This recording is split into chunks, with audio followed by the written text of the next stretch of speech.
future is really secured. So what a better way to speak about pensions, and we are talking about securing our future. So hence, the key goal of really ensuring that we bring together all stakeholders, bring together all different partners, so that we have discussions about this.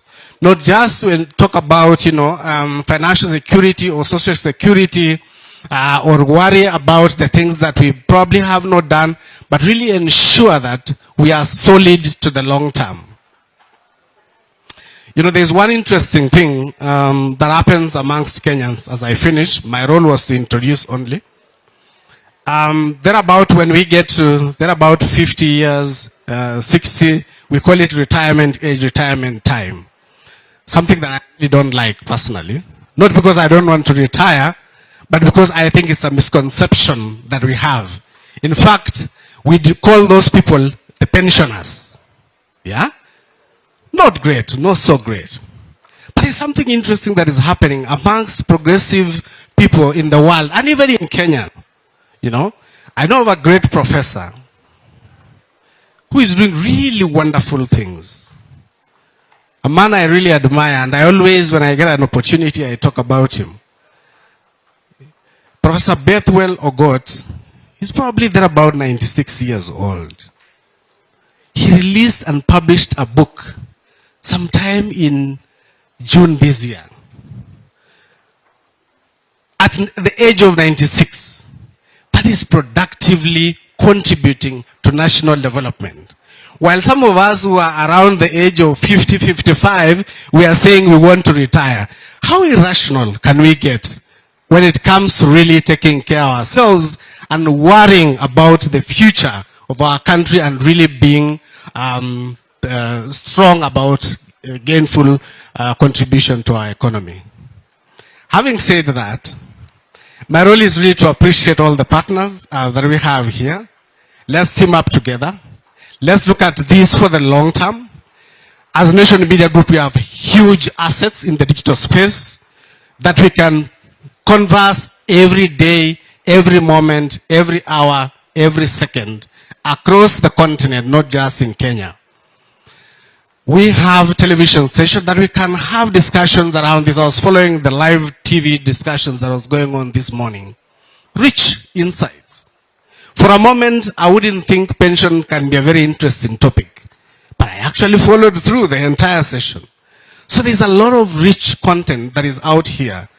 So I would encourage us as partners, let's find ways of really engaging on this every day, consistently, for the long term, so that we secure our future, we secure our country, but also ensure that there is progressive solutions for this great space of the SMEs, so that they can contribute even more and better for our country.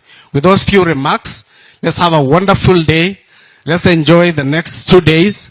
But I also want to urge our viewers who are out there at home, if you have an opportunity of really getting to KICC, please come and see. We have great exhibitors who are, across all this unit that is here. Lots of information. I just checked my NSSF contributions that I've been doing for the many years, and I feel embarrassed. And they told me there's something called top-up. I will do it today. Thank you very much. Have a wonderful day. Thank you. Let's appreciate Mr. Sogoti once again. That's Sogoti for you. We're already getting into the agenda, but giving it a soft launch, yeah, as Sogoti has just alluded to it.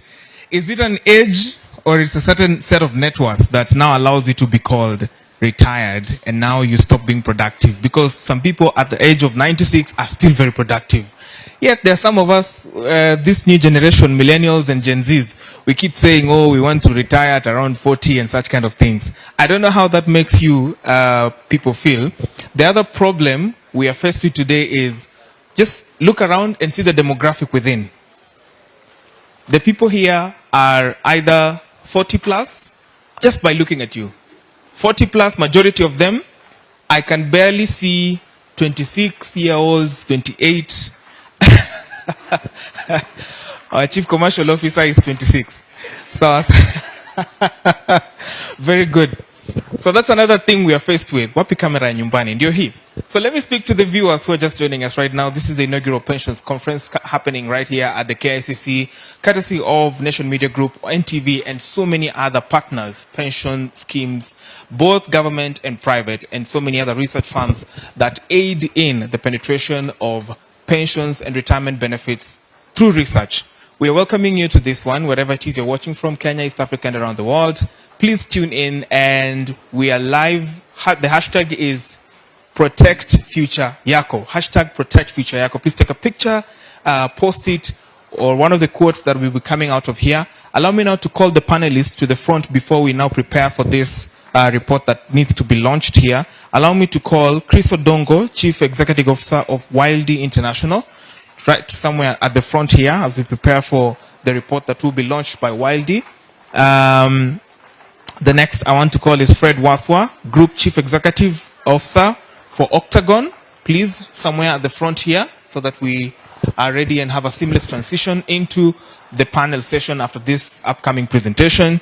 And then Stella Ojango, Council Member of the Association of Retirement Benefits Scheme. We also need you somewhere at the front, please. Last but not least, Group Head of Governance, Risk and Compliance, at Zamara. I'm talking about Shira Nupai. Great, you're already there. So ladies and gentlemen, a bit of housekeeping. Please remember to manage your phones. This is my opportunity. I'm giving you an opportunity to ingia kwa ndege, put your phone on flight mode. Yeah. If not, perhaps do silence mode. Our ushers will be gracious enough to show you around. There's an exhibition. There are a lot of exhibitors in the conference today who you'll be able to learn a thing or two from and sign up for retirement. But this is a clarion call to my young people watching from home and following us online.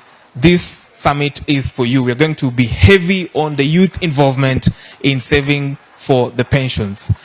Allow me now to welcome to the stage to give us a presentation on the research and findings of the pensions landscape in Kenya. Ladies and gentlemen, the topic is understanding the pension scheme's uptake within the SME space in Nairobi, Kenya. The SME space, which is, of course, the biggest employer in the country. Allow me now to welcome Kirinya Kithinji, the Director of Strategy at Wildy International. Most welcome. Representing Africa to the fullest, yeah? Please show me your tailor, eh? Thank you very much. So ladies and gentlemen, all protocols observed. My name is Kirinya Kithinji. I'm a director at Wildy International. Now, Wildy International, just very briefly, to just give us an overview of what we do as an organization. We are an enterprise or entrepreneurship and management consulting firm based out in Kilimani area.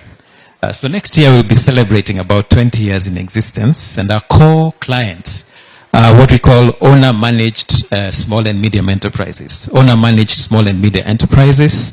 So what kind of support do we offer them in our management consulting firm? Our core product really is strategy, which just translates into asking a couple of questions, about 6 of them. The first is, what problem are you solving in the market as an SME? Because we believe an SME is a problem-solving unit. It's not a product-selling unit. So it's absolutely important to answer that question for your SME. What problem are you solving in your market? Who is it that has that problem? Thirdly, what would be your value proposition as far as that problem is concerned? What will it take to deliver the value proposition? And then figuring out how to survive competition.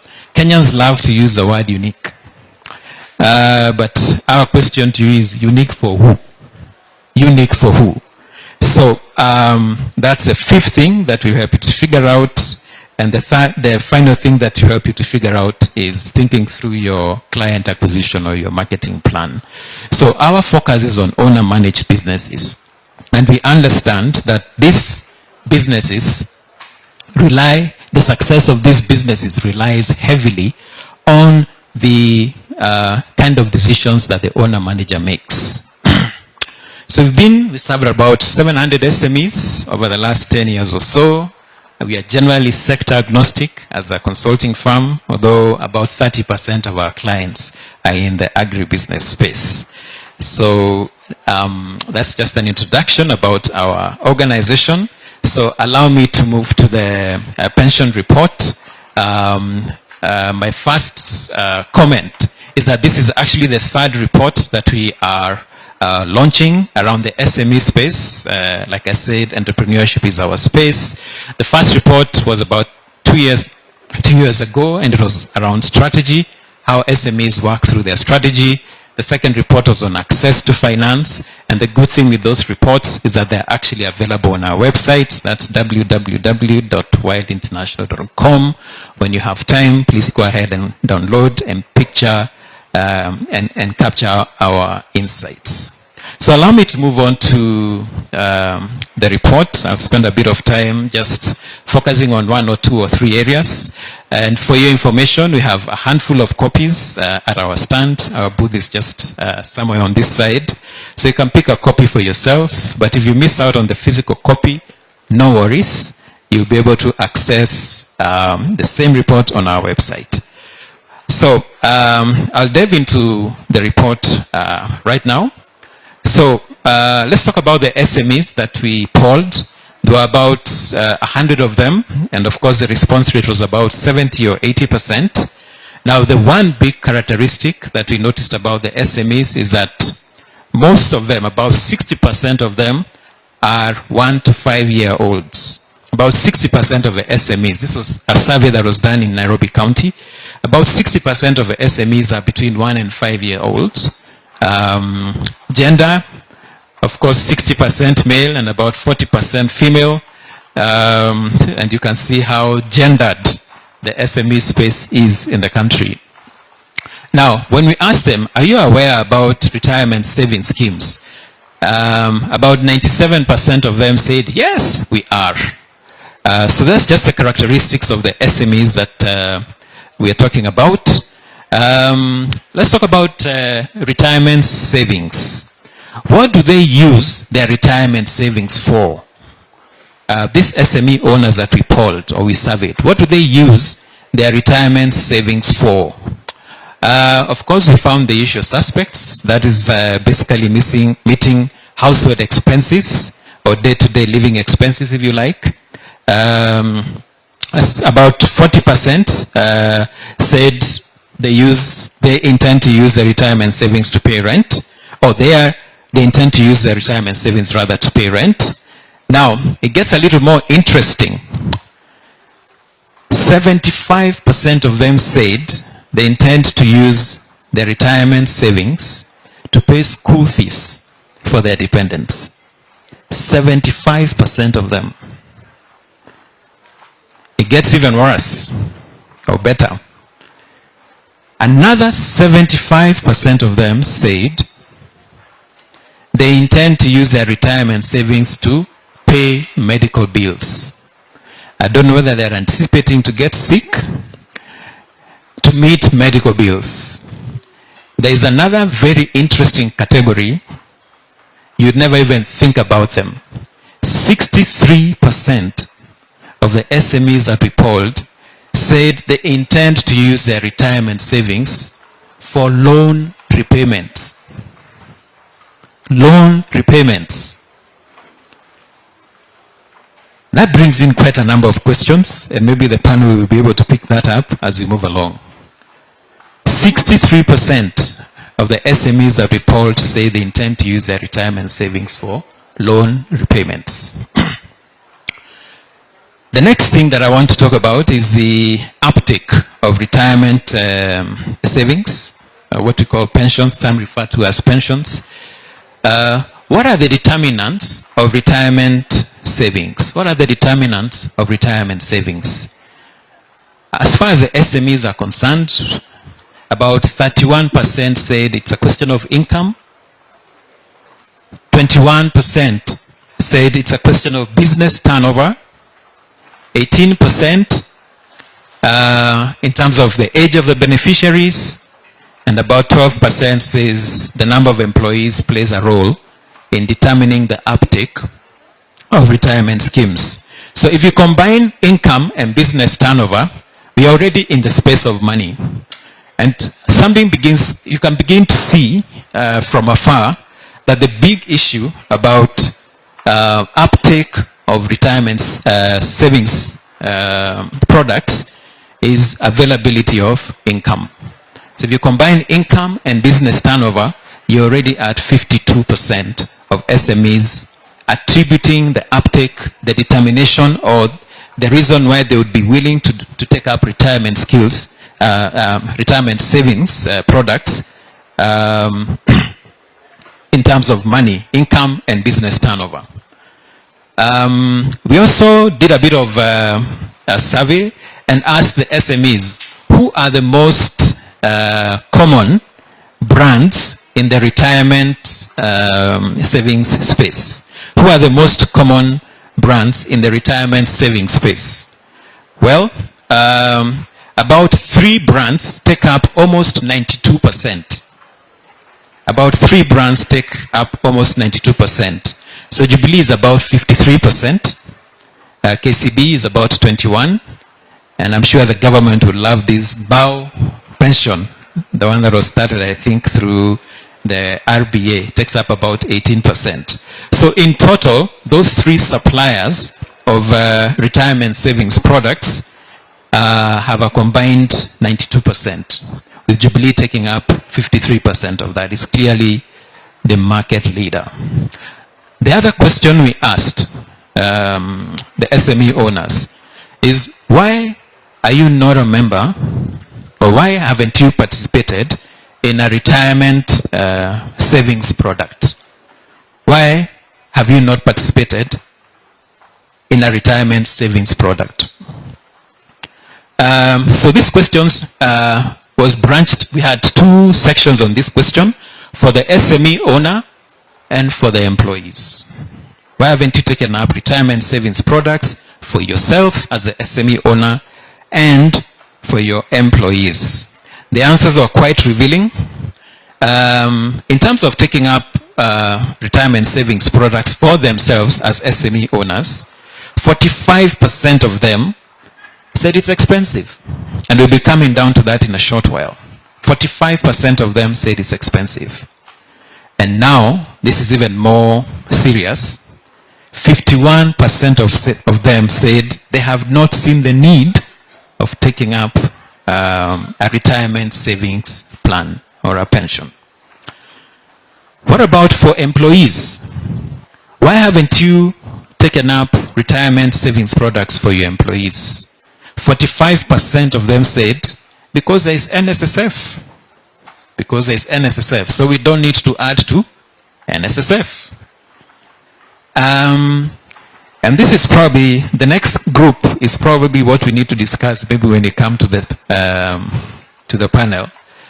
27% of them said they have never seen the need of getting their employees participate in retirement savings products. And the remaining said, I think our people have their own products. They know how to sort themselves when it comes to retirement savings. So let me go back. You noticed I said at the beginning that most of the SMEs are, 60% of the SMEs that we polled are in the age group 1 to 5 years. That's basically just about a startup and a little older than a startup. No wonder then, most of those SME owners said one of the reasons they don't take up retirement savings products is because they are expensive. So it took time to analyze that. Expensive in what sense? Expensive in what sense? Number one, a young business that is 1 to 5 years old cannot afford to take a hit on their cash flows. They are basically in the stage of their life cycle where they're bootstrapping. Secondly, the short-term focus of these enterprises that are between 1 to 5 years old is on survival. It's on survival. So every single coin that they make is directed towards making towards ensuring that the business actually survives for the long term. Then, of course, there's the issue of competing resources. Should I buy stock for my business, or should I pay pension contributions for my employees? Competing financial resources. And the other one is that these businesses tend to work a lot with debt. They tend to borrow a lot in that 1 to 5 years. Small wonder then, most of the enterprise owners, when they were asked, why aren't you participating in a retirement savings product? They said it's expensive. In other words, in this retirement space or pension space, whenever we put our products out there, we are asking the SME owners to make trade-offs. We are asking them to make trade-offs because they are cash flow strapped. I've talked about that. They are focusing on survival. They have limited, they have competing, they have limited resources, and their interests are competing, and of course their debt obligations. You don't expect this person to have on top of their mind, I need to set up a retirement scheme. But there is one more point about the SME owners that I think the actors in this space will find very interesting. Is that the SME owners think their business itself is their retirement plan. Their business itself is their retirement plan. So why do I need another pension product? All right. So I'll mention our partners, the County Pension Fund. They helped us to prepare this. And I think they'll be happy to know that about 40% of the people, of the SMEs that we polled, are aware of the existence of the fund. But 50% of them think that it's an investment firm or a financial services provider. And 20% of them think it's an investment firm that funds projects, as in the business of real estate. So CPF probably have something to do about their branding. They are our partners in this. Allow me to talk about cross-cutting challenges. Cross-cutting challenges. The first is this. One thing we noticed in the report is that the SME owners confuse pensions with insurance. There's a lot of confusion between the two of them, between retirement savings or pensions and insurance. So if you look at some of the key informants, they are like, there are so many insurance products, why do I need a pension? So that confusion is very common among SME owners. And we probably, in our thinking, as we're thinking through this report, we thought it's because most of the retirement savings products are actually supplied by insurance companies. So it's very easy for them, for the SME owners to confuse insurance and pension, probably because both of them are future-looking. And one key informant actually says, when something happens to me, I will, the insurance, he actually called the pension insurance, you read that in our report, the insurance will take care of me on that day when I end up in an accident or something like that. So you can see that confusion. So in this pension space, even as we begin to have this conversation around pensions, we need to be asking ourselves, is the message getting out there as industry players? Are people hearing what we are saying, or they are hearing what they are hearing? All right. The other challenge in this retirement savings space is what we call market volatility. Now, and again, I'm talking from an SME perspective. Market volatility simply means, from an SME perspective, I'm prone, as it were, to aspects such as COVID-19 and earthquakes and floods. We're in the middle of El Nino.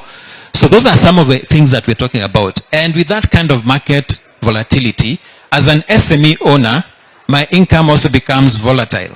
And when my income becomes volatile, I tend to focus more on survival today rather than future. So market volatility, that is, and you know, small enterprises are actually more vulnerable to market volatility or to market forces than the larger companies who are more established.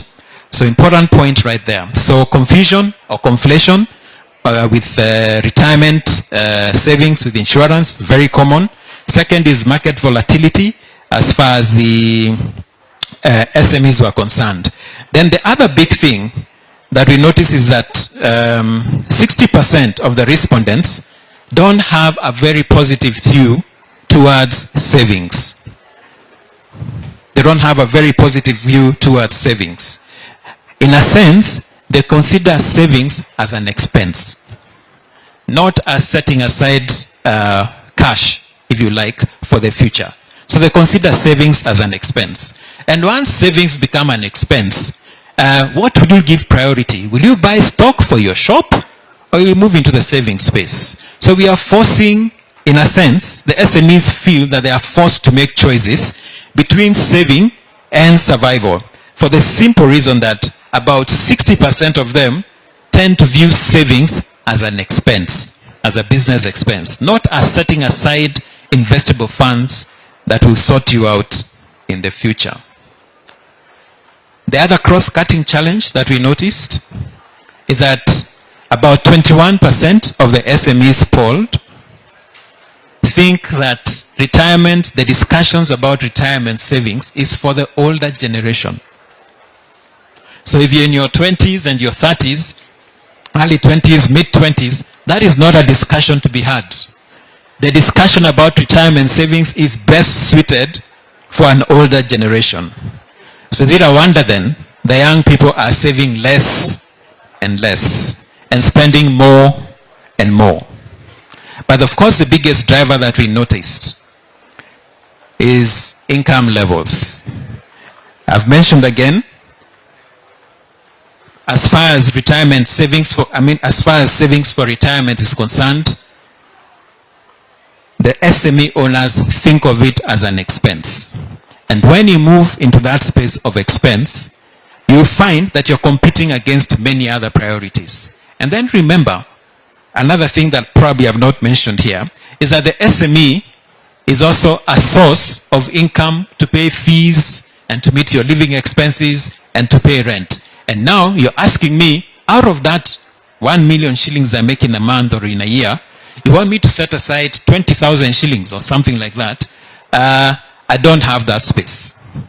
I don't have that space. So those are the cross-cutting challenges. To summarize, confusing or conflating retirement savings schemes with insurance.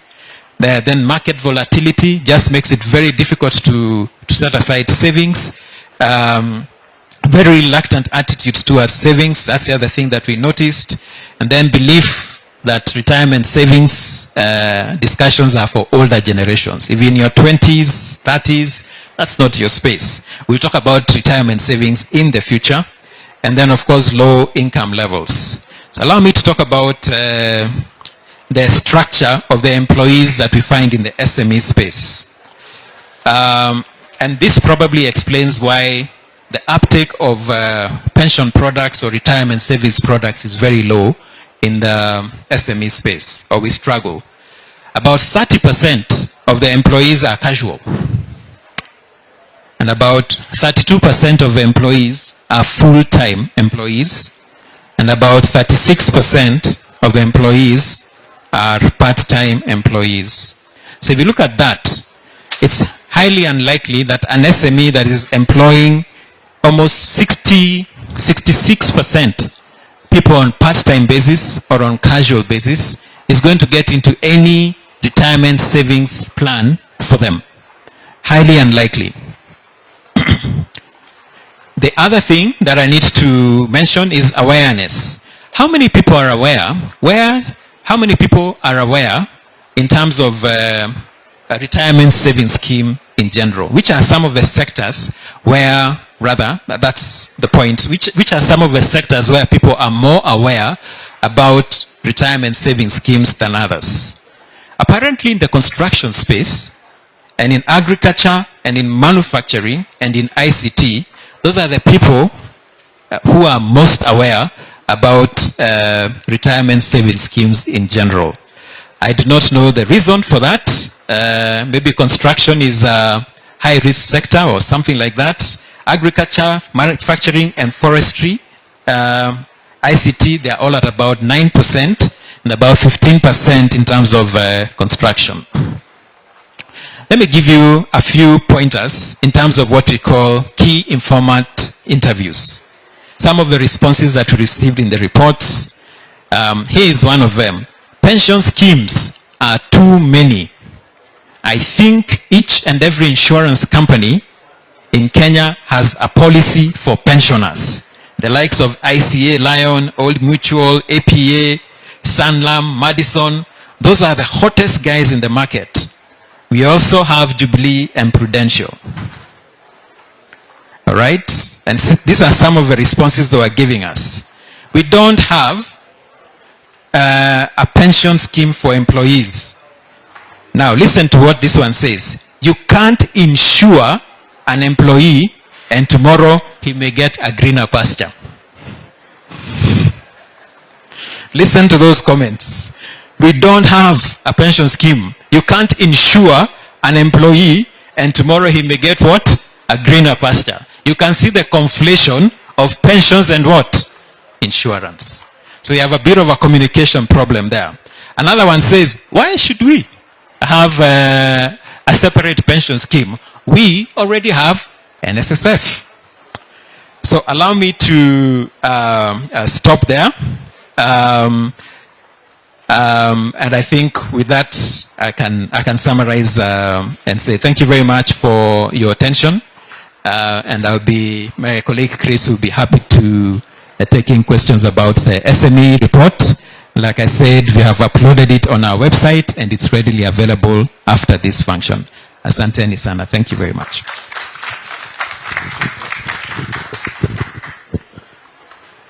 Is there a need to continue the conference? Let's appreciate him once again. What a telling research. What a comprehensive and a detailed research, just giving us an overview of what the pensions industry looks like and what the retirement preparedness for the populace looks like.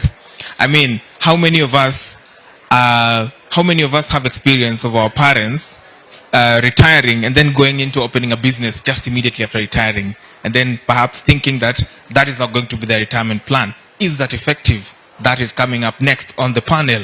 How many of us also have experience with, employers, like he said, telling you that they can't give you a retirement scheme just because you may get greener pastures and you may leave the company. I have experience of moving from one company to another, and we're going to discuss how, again, you can transfer your benefits that have accrued from a previous employer to be incorporated in this other one. Of course, I'm seeing lawyers in the house, Ruben Ondwari, for example. Good to see you. So we're going to talk about all of this and so much more. Allow me now to usher in the panel that will be discussing this and giving us their quick reactions on that report. Ladies and gentlemen, from Wild International, Chris Odongo, the Chief Executive Officer, will be with us here. He is also in full African regalia. Yes. Most welcome. There you go. I'll ask some of the protocol team to help me with this, because we'll need to, right here, next to me, if you don't mind. I'll ask some of the protocol team to help me with that. Up next is Fred Waswa, Group Chief Executive of Octagon. Fred, there you go. His designer is also well paid. Stella Ojango is up next, Council Member for Association of Retirement Benefits Scheme. And last but not least, Shera Nubhai, Group Head of Governance, Risk and Compliance at Zamara. Most welcome. I hope you're seeing at NTV and at Nation Media Group, we are gender sensitive. So, ladies and gentlemen, we've already done the intros. Allow me to start with the far left, Shera. What are your quick reactions on that report? quite a telling report. Just to run you through the highlights once again.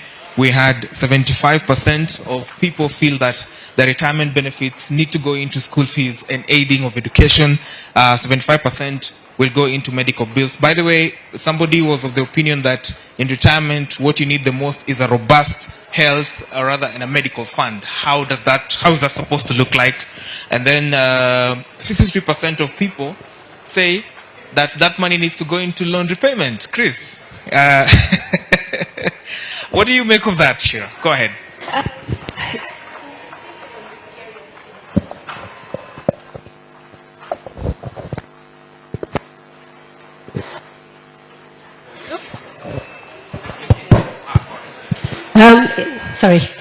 It's interesting and scary at the same time. I think I have been in the pension space for the last 25 years, and we used to joke that, when you're in school, you're essentially paying your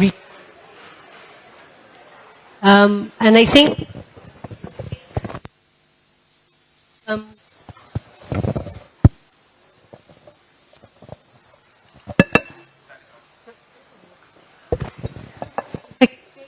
are we actually educating and empowering our members with the right information?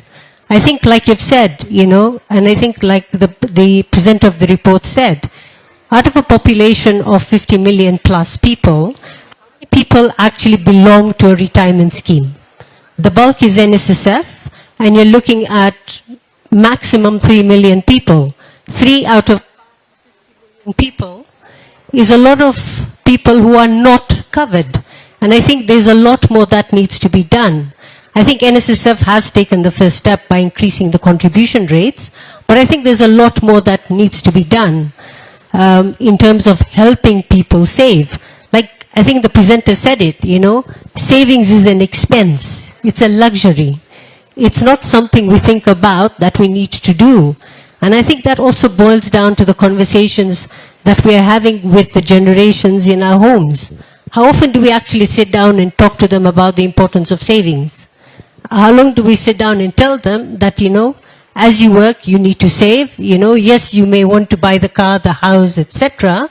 But remember to keep a little bit aside for your future. And I think it's up to all of us to say, how are we changing that narrative? So shockingly, I'm actually not shocked by the results of the survey. It's very much the reality on the ground. Yeah, and I guess you paint quite a grim picture right there, because there's a big risk, but there's a big opportunity at the same time. The other question we'll also be handling on the panel will be about onboarding the informal sector, which remains largely, number one, informalized, not digitized, and so much more. Allow me to bring in Waso on this one too. Your quick reactions on that report, sir. Thank you. Thank you very much for this opportunity. I think the report is every other time we have done a survey, this is the same result we get. And we have not asked ourselves, what is the issue? The issue is not necessarily that people don't save, because I don't think we're going to change this generation. This generation has a culture. A culture, has grown up with a culture of, when we were young, our parents just told us, get money and use it. Our parents didn't even know how to use money because their saving was in cows. So you get your money, you go and buy cows. Us, we have learned that our saving is to buy a plot. So if you have bought a plot, you have some land all over, actually you have saved. When someone comes to you and says, save for retirement, you say, what do you mean? I have all these assets around me. So I think we need to deal with the real problem. And the problem is culture. Is we need to get our people to start to be culturalized to say, how much do we know of personal finance? Yeah. You get it? In Europe and in America, children start being taught personal finance at the age of 7. It's not about, I remember the first time I knew how, even what money is when I got my boom at the university. Yeah.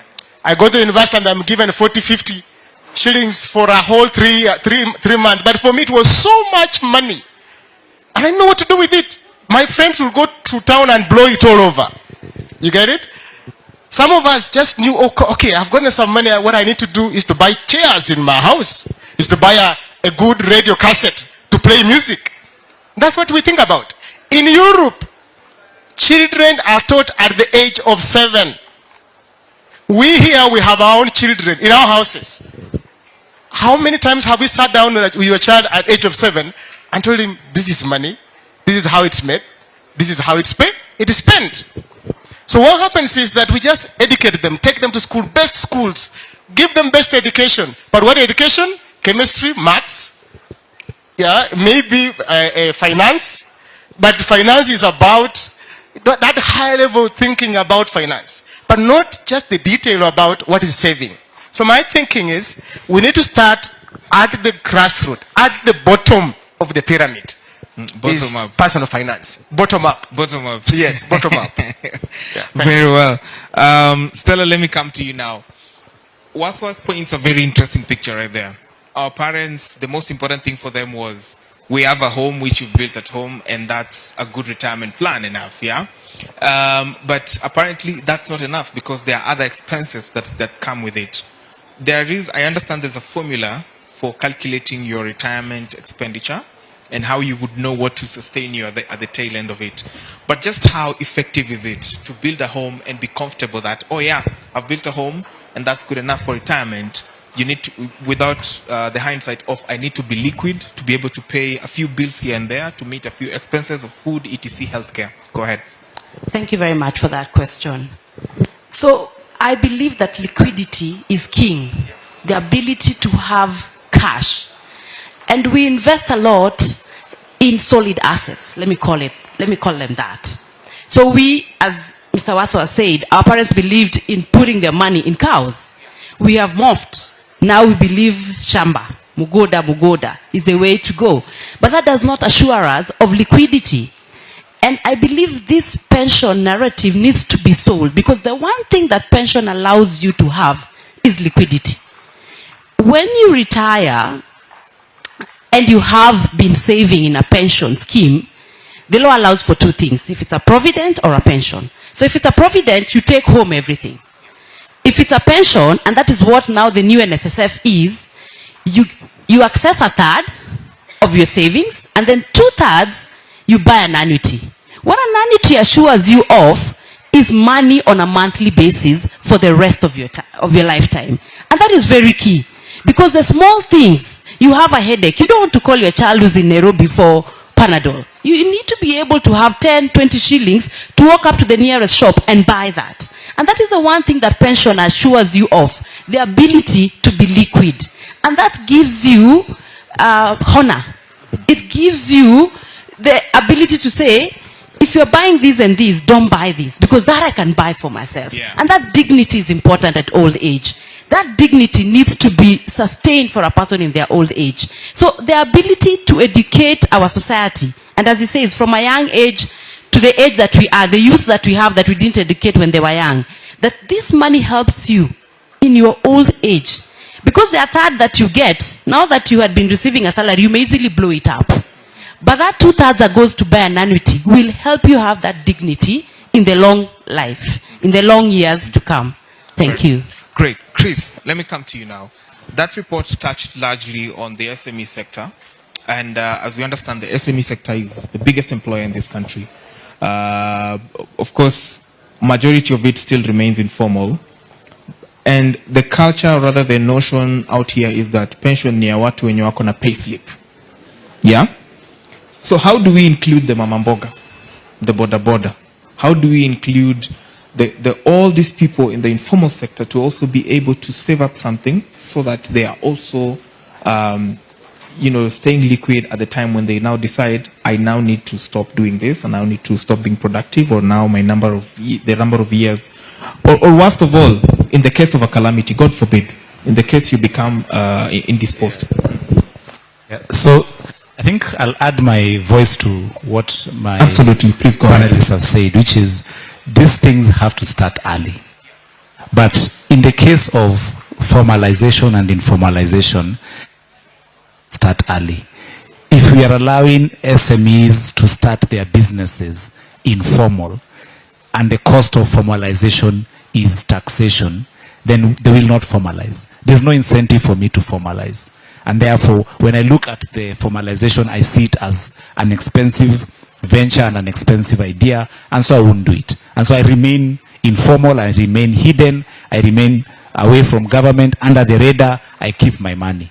Therefore, the answer for me, for my pension, is to buy an asset or to reinvest in my business. So we have to find a way of beginning the journey of formalization with SMEs early. So that In short, you're saying we make it attractive to buy formal. Okay, great. The second thing I want to say is for our product makers, and that is why we as Wild International, you have to be able to speak to the hearts, the minds, and the needs of the SMEs. What we are trying to bring out in the report is when an SME looks at a pension, it's not just she is looking at what is my need money to pay for medical bills, I need money to future, I need money to school fees, I need money to pay off. So you have to be able to speak to their needs when you're designing a. You also have to be able to speak to their hearts, and you have to be able to speak to their minds. So when you're speaking to their hearts, is you feel close to them. If you're going to talk to Mama Mboga, you have to talk to Mama Mboga in a language that is basically addressing their needs and, Yes. and wants and such kind of a thing. Yeah. Yeah. And then when you're speaking to their minds, you're also then speaking at their level. Go to Mama Mboga and say, you save 10,000 a month. You have to go and say, how can you save on a daily basis?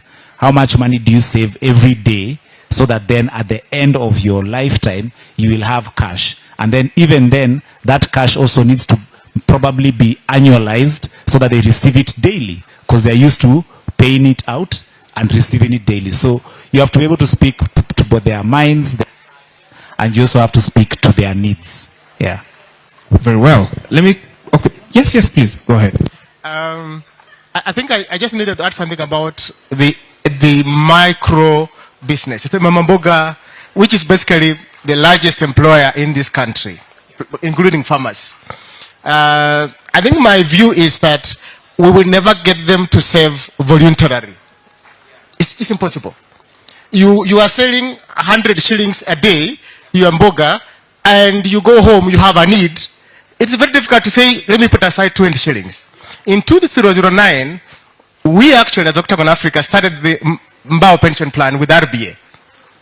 And the first 1 week, we registered 50,000 members. First 1 week, 50,000 members.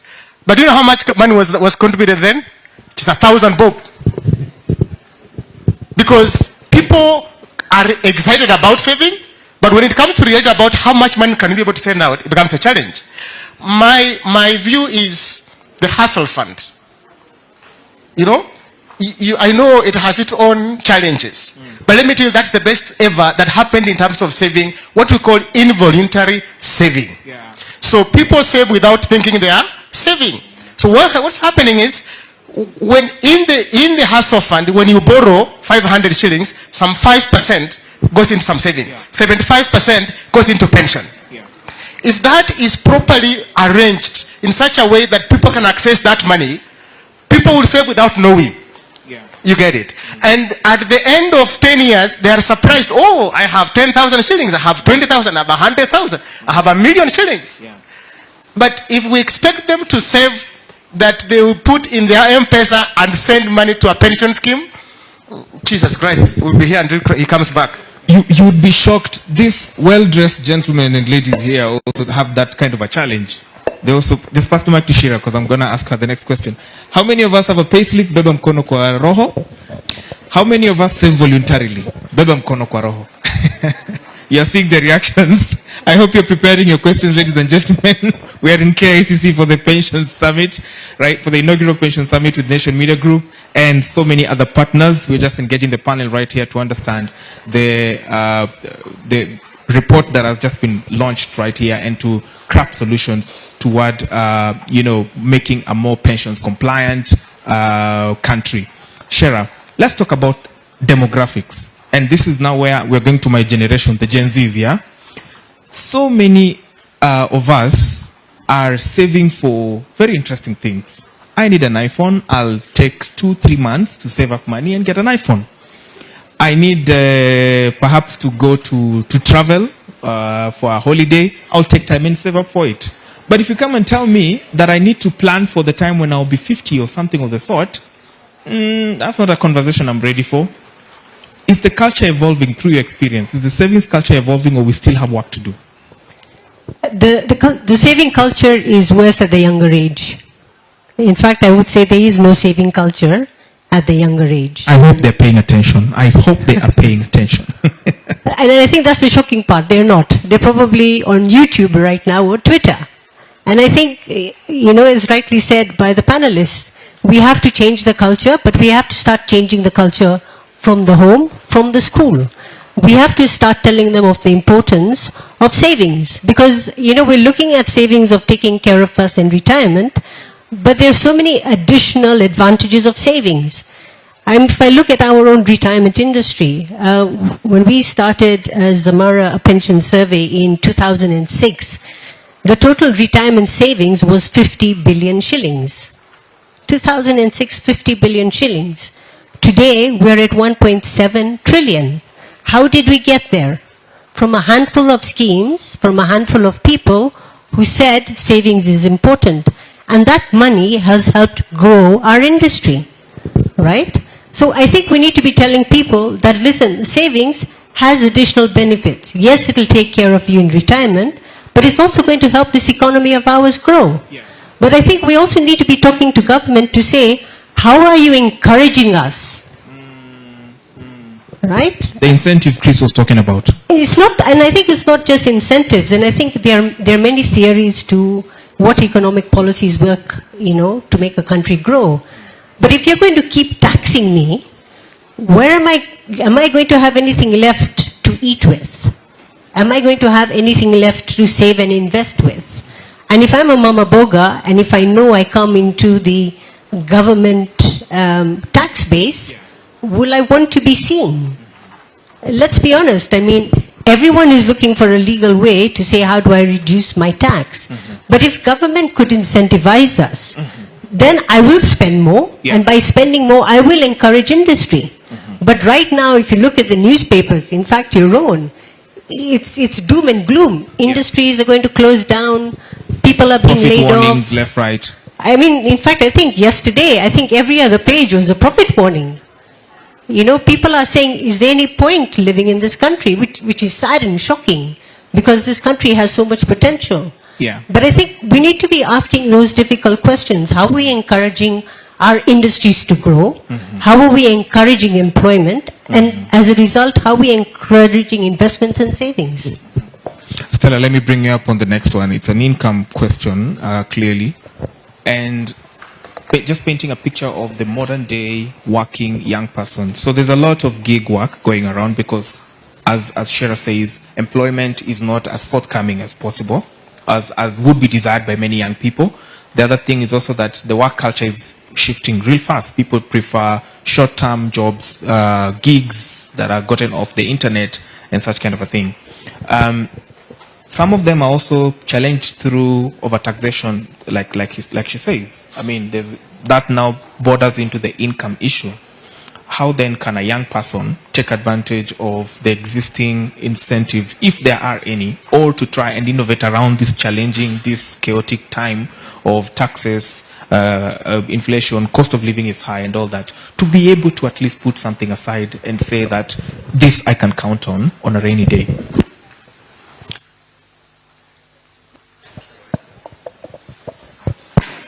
It's on.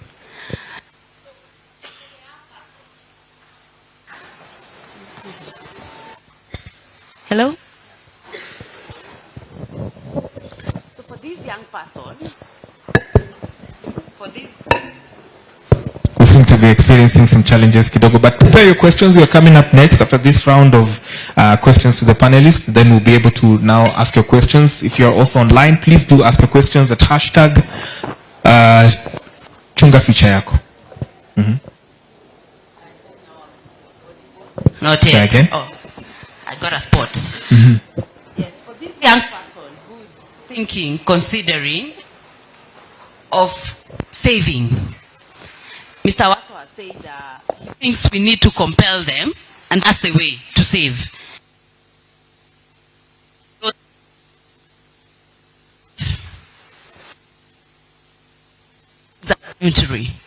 So probably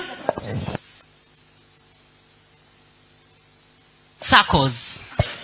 Circles are not consultants in their very nature. I suspect that the members in circles that we have in Kenya today are far more than the members who are saving in pension schemes. The amount of money, Shara has just put it, has updated us on the figures. For pension, we have about 1.7 trillion. How much money lays with our circles? In terms of assets, I'm looking at about 1.5 trillion. In terms of loan, their loan book, about 900. So that makes it shortly about 2.5 trillion. So circles are more or less doubling what the pension sector has. If you ask me, I think the pension sector is far much older than the circles that we have. So what is making Kenyans voluntarily save in circle and not in pension? So I think it's an issue of changing the products that we are offering. And changing the products means a review of some of the laws that we have. Kenyans are very keen on accessing. Is there space for that? Can we regulate around that? So that there's some form of access, some form of putting back the money, and then a greater challenge of good returns. We are assured in most of our circles of getting dividends at the end of the year. And some good dividends, at times even 2-digit, 10, 12%. I know our pensions have also been doing those kind of figures, but the last 3 years have been a bit of a challenge. Can we do something around that? Good returns, ability to access, changing. We have to change with the times. I believe that is a way around it. Thank you. Fred, also you alluded to it earlier on with the Hustler Fund. Do you have a comment on that, on access, so that, and then also Chris will also speak on the same before we now take questions. Yeah, go ahead, Waswa. Hello? Okay.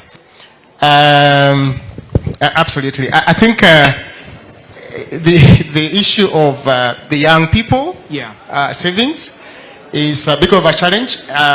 We operate in Uganda, we operate in Zambia and Tanzania now.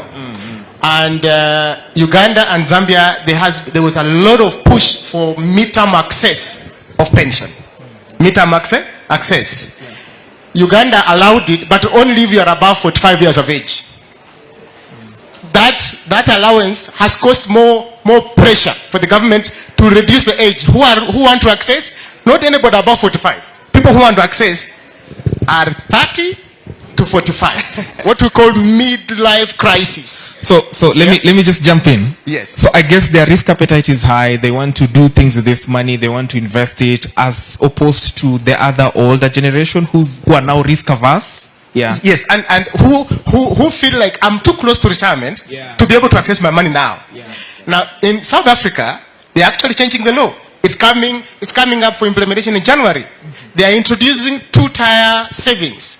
The first tier, like the way you have done here, the first tier, you save a certain percentage of your salary, but that is fixed. You can't access it. The second tier, you save a certain percentage of your salary, you can access it once a year. You get it? So what it means is that we are helping you to get some money to go for a holiday, but we're also helping you to save a longer period. Now, our NSSF is a fantastic product, a fantastic platform that has been provided today, Tier 1 and Tier 2. We need to go further and do an amendment to help people to access a bit of it, so that they are able to sort their short term as they save for long term. These people, if you ask them to save for their wedding, they will not. If you ask them to save to build a house in retirement, they will not. They will only know one savings, which is a saving for retirement. When somebody comes to retirement, they say, give me my money so that I can build a house. And he has gotten, and he has, how much has he been saving? 5%. He has been getting 95% of his salary. You never used to buy a house, build a house. Yeah. They want to use the 5% to build a house. So we need to be able to basically get products that can encourage the saving culture by providing midterm access. Interesting. Chris? Yeah, so I think we are sort of just coming back to what I was saying earlier, which is, as SME owners, what are my needs and what am I trying to achieve? You know, I'm in business to make money for myself. When I employ somebody, I'm not employing them because I am government and I want to create employment. I'm employing them because I have a contract from a client, or I have orders from a client, or I have a shop and people are coming and I need to produce product. Then I go back and employ people. So SMEs are very simple human beings.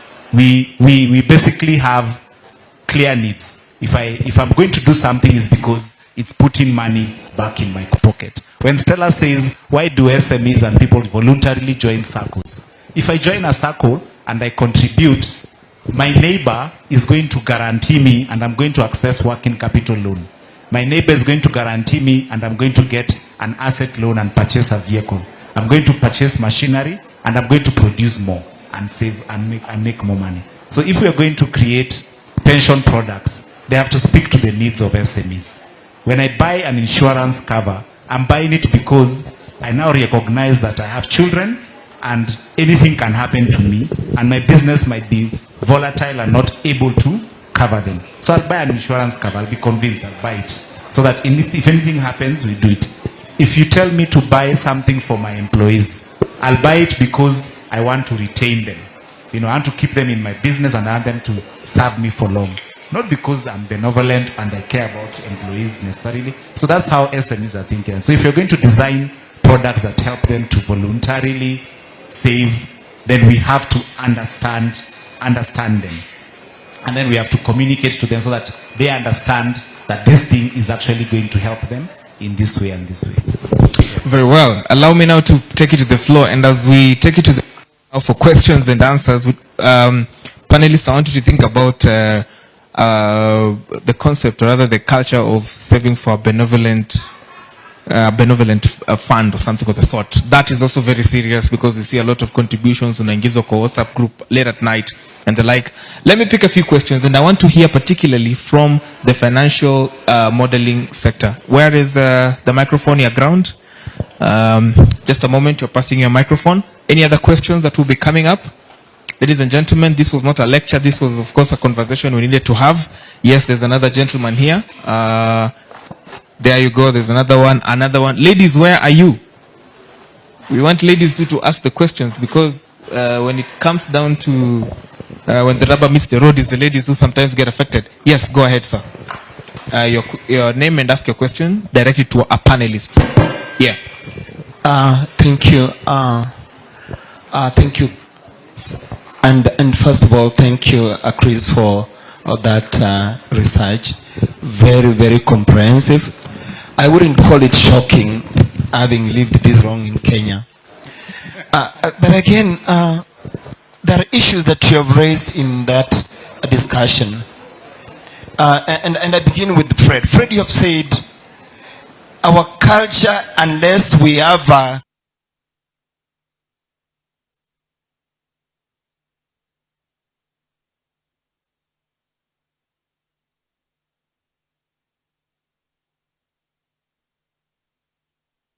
I think is important. We have talked about the percentage, our youth, 65%. The question then is this. You know, it came to my mind how our youth are participating in this betting thing. And I said, just like Aslas, is it not time that we said for every shilling that you win in the betting, you save 1 shilling? For every shilling that you win in a betting, you save 1 shilling. Because if we don't do that, then we are headed somewhere. The third thing, and again, this, I throw the question to all the panelists. And Sheila, you remember you said the tax. My brother here said that we want to evade. At the end of the day, much as our life expectancy now is about 60, the truth of the matter is that Kenyans are living longer. Yeah. So we need to make this a financial literacy a culture, even in our churches. Even I would propose NTV, before you begin the 9 o'clock news, ask, have you saved for your retirement? And I remember the speaker, the one who made the opening remarks, said he was surprised about his NSSF savings. The question then is this, and you have asked us here, how many of us are saving beyond the mandatory? I think, where did the rain start beating us? and like Fred said, we need to move out of the researches and say, what action must we take? Great. Let's be action. Yeah, great. Let's clap for him, please. Let's appreciate him. So 3 things that come top of mind when you say that for every stake that you win, we need to take a bit of money from it. That table you are shaking has people's drinks and you're using your 2 legs to shake it. It's very interesting, but yes, we will get there at some point. I hope the panelists will be able to speak on that. Number 2, we have a financial literacy podcast run by myself. It's on NTV, it's on Spotify. We've distributed on Spotify, Castbox, YouTube, and also the Nation.Africa website. Please check out. We've talked about budgeting, planning for retirement. We've talked about saving in circles and the like, and so much more. So we are going to get there. Yes, short and sweet. Ask your question. Thank you. It's James. KRA. Yes. Question is to Fred Waswa. Yes. Something you mentioned about creating avenues for medium-term access. How are you going to balance that with now the goal of having minimum income ratio of about 75% in retirement? Because if you create an avenue for Kenyans to access, then we are looking at our senior citizens reaching the age of 60 with maybe just the minimum deferred pension that will not be now to take care of their needs in retirement. My other question, I think to all the panelists, it's related to consumer behavior, and I think they have spoken to it now in the informal sector. The needs of Mama Mboga are more leaning towards credit. More of credit and not savings. That is why, if you look at the banking sector, for example, to use Equity Bank as an example, they have created a product for Mama Mboga to be able to access small loans that are repayable within a very short period of time. You take 10,000, buy stock, repay within the cycle of selling your stock, that is 5 days, then you're able to recoup your investment. And they are taking up a lot of that. So how can now the pension sector work around creating a product that will enable Mama Mboga to save without being coerced into saving? Thank you. Allow me to donate that question to Shera. Any other question? I want a lady to ask a question. Please, let me give this this other opportunity for a lady now. Any lady with a question now? Because that's very important. The gentleman asking on behalf of the ladies. Okay, fine. There was a gentleman. Yes, go ahead, sir. Yeah, go ahead. On behalf of the ladies. Thank you. Oh, there you go. We're going to ask them.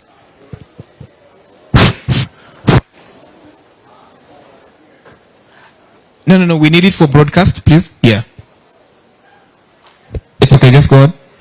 I'm George Mungao Okonji from the Civil Society, a senior citizen of this country. I'm highly perturbed by the culture of betting in our youth. My other friend has just talked briefly about the culture of betting in our youth. It is becoming of great concern in our country. How can we control the betting system in our country for our youth? Because it is becoming a menace It is not healthy. How healthy is it? Can you tell us, the panelists, tell us how healthy the betting culture in our youth and how much we can control it? Thank you. Thank you so much, Stella. I think you'll take that betting question together with a question on the financial modeling for betting, and especially for the wins. A percentage remains for your savings. Yeah, great. That lady, please, would like to have you here where you can be seen on TV, please. Karibu sana, let's appreciate her. And she's also a young person, yeah? Hi. For the youth, go ahead. Very anxious, but I'm gonna try. First of all, I want to thank you for this important topic. Yeah. I was invited by my Tanzanian friends. Yeah. I'm a Kenyan, but they invited me. And I was telling them, me as a Muslim, not many Muslims go to do pensions. They think it is having interest and they walk away from it. And the reports are very, they're inciting. They tell you a lot. But I don't know if we've also looked at, the SMEs in that sector of Isili. There's a lot of SMEs as well. But I would say their thoughts would be interest is what they are running from. Yeah. The pensions, are they interest related? So that's one question I would also ask. Are we having interest related to the pensions? Because that's one thought. If I ever tell my parents, they'll tell me, iko na interest, sitaki. Exactly. So the education part of it, because I believe Muslims are a lot in Kenya. I don't know the percentage, but we're almost half, right? So, yeah, I would ask, is there interest related to it? And that's the first one. The second one, as a youngster, I believe there's a lot of us that might not get the opportunity to go for further studies, right? They might stop at either Form 4 or even at a college level, right? So I believe there's a lot of knowledge gap.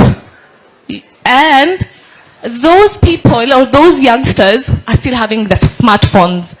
And we are not in Twitter most of the times. Mm-hmm. We are in TikTok. Yeah. Yes. And we are influencing each other, not in terms of education or in terms of pension or savings. So when we're trying to educate these youngsters that are TikTokers, yeah, how are we reaching out to them? Mm-hmm. I believe the last time I've watched NTV is about 5 years ago. Yeah, I'm sorry to say. But imagine me not watching NTV. Mm-hmm. I don't watch. There's thousands or even more than 1 million of youngsters like me not watching NTV. Yeah. How are you reaching out to us in TikTok and we're trying to influence each other? Okay. I believe if I see a TikToker talking about savings Yeah. and influencing TikToker, talking how this savings has actually saved them or even saved their parents, I'll try it. But I've used TikTok for so long, Instagram for so long. I've not heard of pensions or this education coming there, not Yeah. as much. We just do dancing and trends, other trends. Great. So I believe we should also look for where the youth are. What are, even Spotify, or is it Spotify? We don't go there as much if it's not music. Yeah. So I think we should look for where the youth are because we're the majority. Okay. And we're the future. Great. Thank you. Now that I'm a youth, okay, you want to appreciate her? Go ahead. Now that I'm a youth, allow me to first of all appreciate you for asking those questions. Are you on Spotify? You're not on Spotify. You're on TikTok, right? So I, Brian Jojotieno, run a financial literacy podcast that talks about all of those things: how to budget, how to plan for your with your salary, how to go through the end, saving on, and it's on TikTok at BrianGeorge_KE. Search now, you'll find it. The other question is that the content you want to see? Thank you. Panelists, let's take the questions and then we'll proceed from there. I don't know who wants to start. In any order, any particular order. We have about 10 minutes to go on air. Chris, go ahead. I think I was just telling my co-panelists here that the conference is over. Let's just go on TikTok, you know, because the future is young, and I think the message is very clear. If we want to actually solve the issue of pensions, we have to solve it from understanding our audience and understanding our users, and therefore then designing products that are aligned to those audience and those users. If you're going to create any products for SMEs, you know, the first thing is you have to understand that when you say micro, small, medium enterprises, micro refers to a certain set, small refers to a different set, medium refers to a different set. And also then you have to also factor in age and figure out how can I design this product for these people. If you don't do that, then you'll actually just be talking to yourself, and you won't actually have the audience that you need. And then how do you position, how do you message it, how do you speak in the space where they are and get them to have the right behavior. I think we are having ideas around forcing people to do things, but I think the market is also very clear that there are ways of aligning yourself to the user journey and aligning yourself to the user experience, so that then you are getting more of voluntary use of your products and services for the greater good. And of course, culture plays a big role in all this. And we are in this country, and we are the ones to determine our culture. I think some things that say is that today we are the ones who have our friends, our relatives, our peers in government, and we have their ears. We can actually speak to them. They are accessible. Mm-hmm. So let's not wait for someone else to solve this problem. Let's be part and parcel of solving this problem and creating the future that we want for ourselves. And lastly, I think what is also coming out clearly is that it's multifaceted and multidimensional.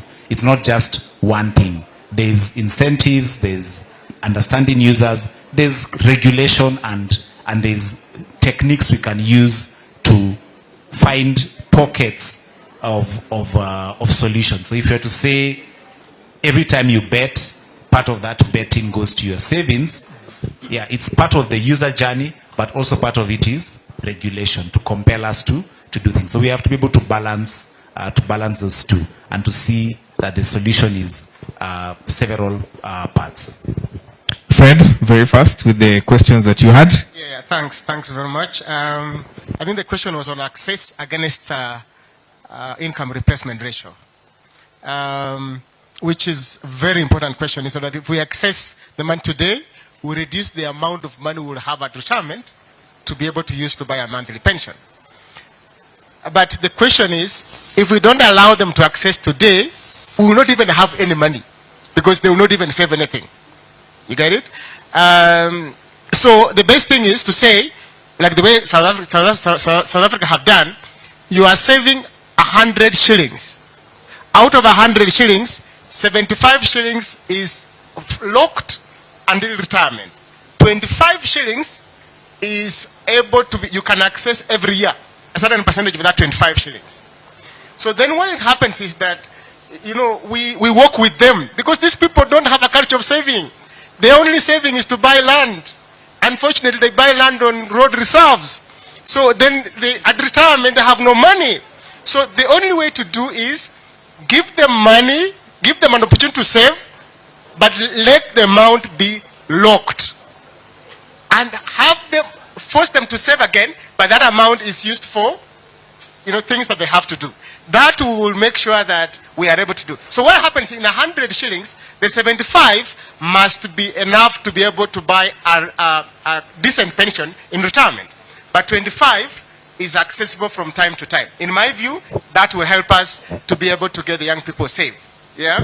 In terms of a Sharia compliant pension plan, luckily RBA have now allowed retirement benefits providers to start Sharia compliant schemes. And basically we're getting ours registered. So please talk to me.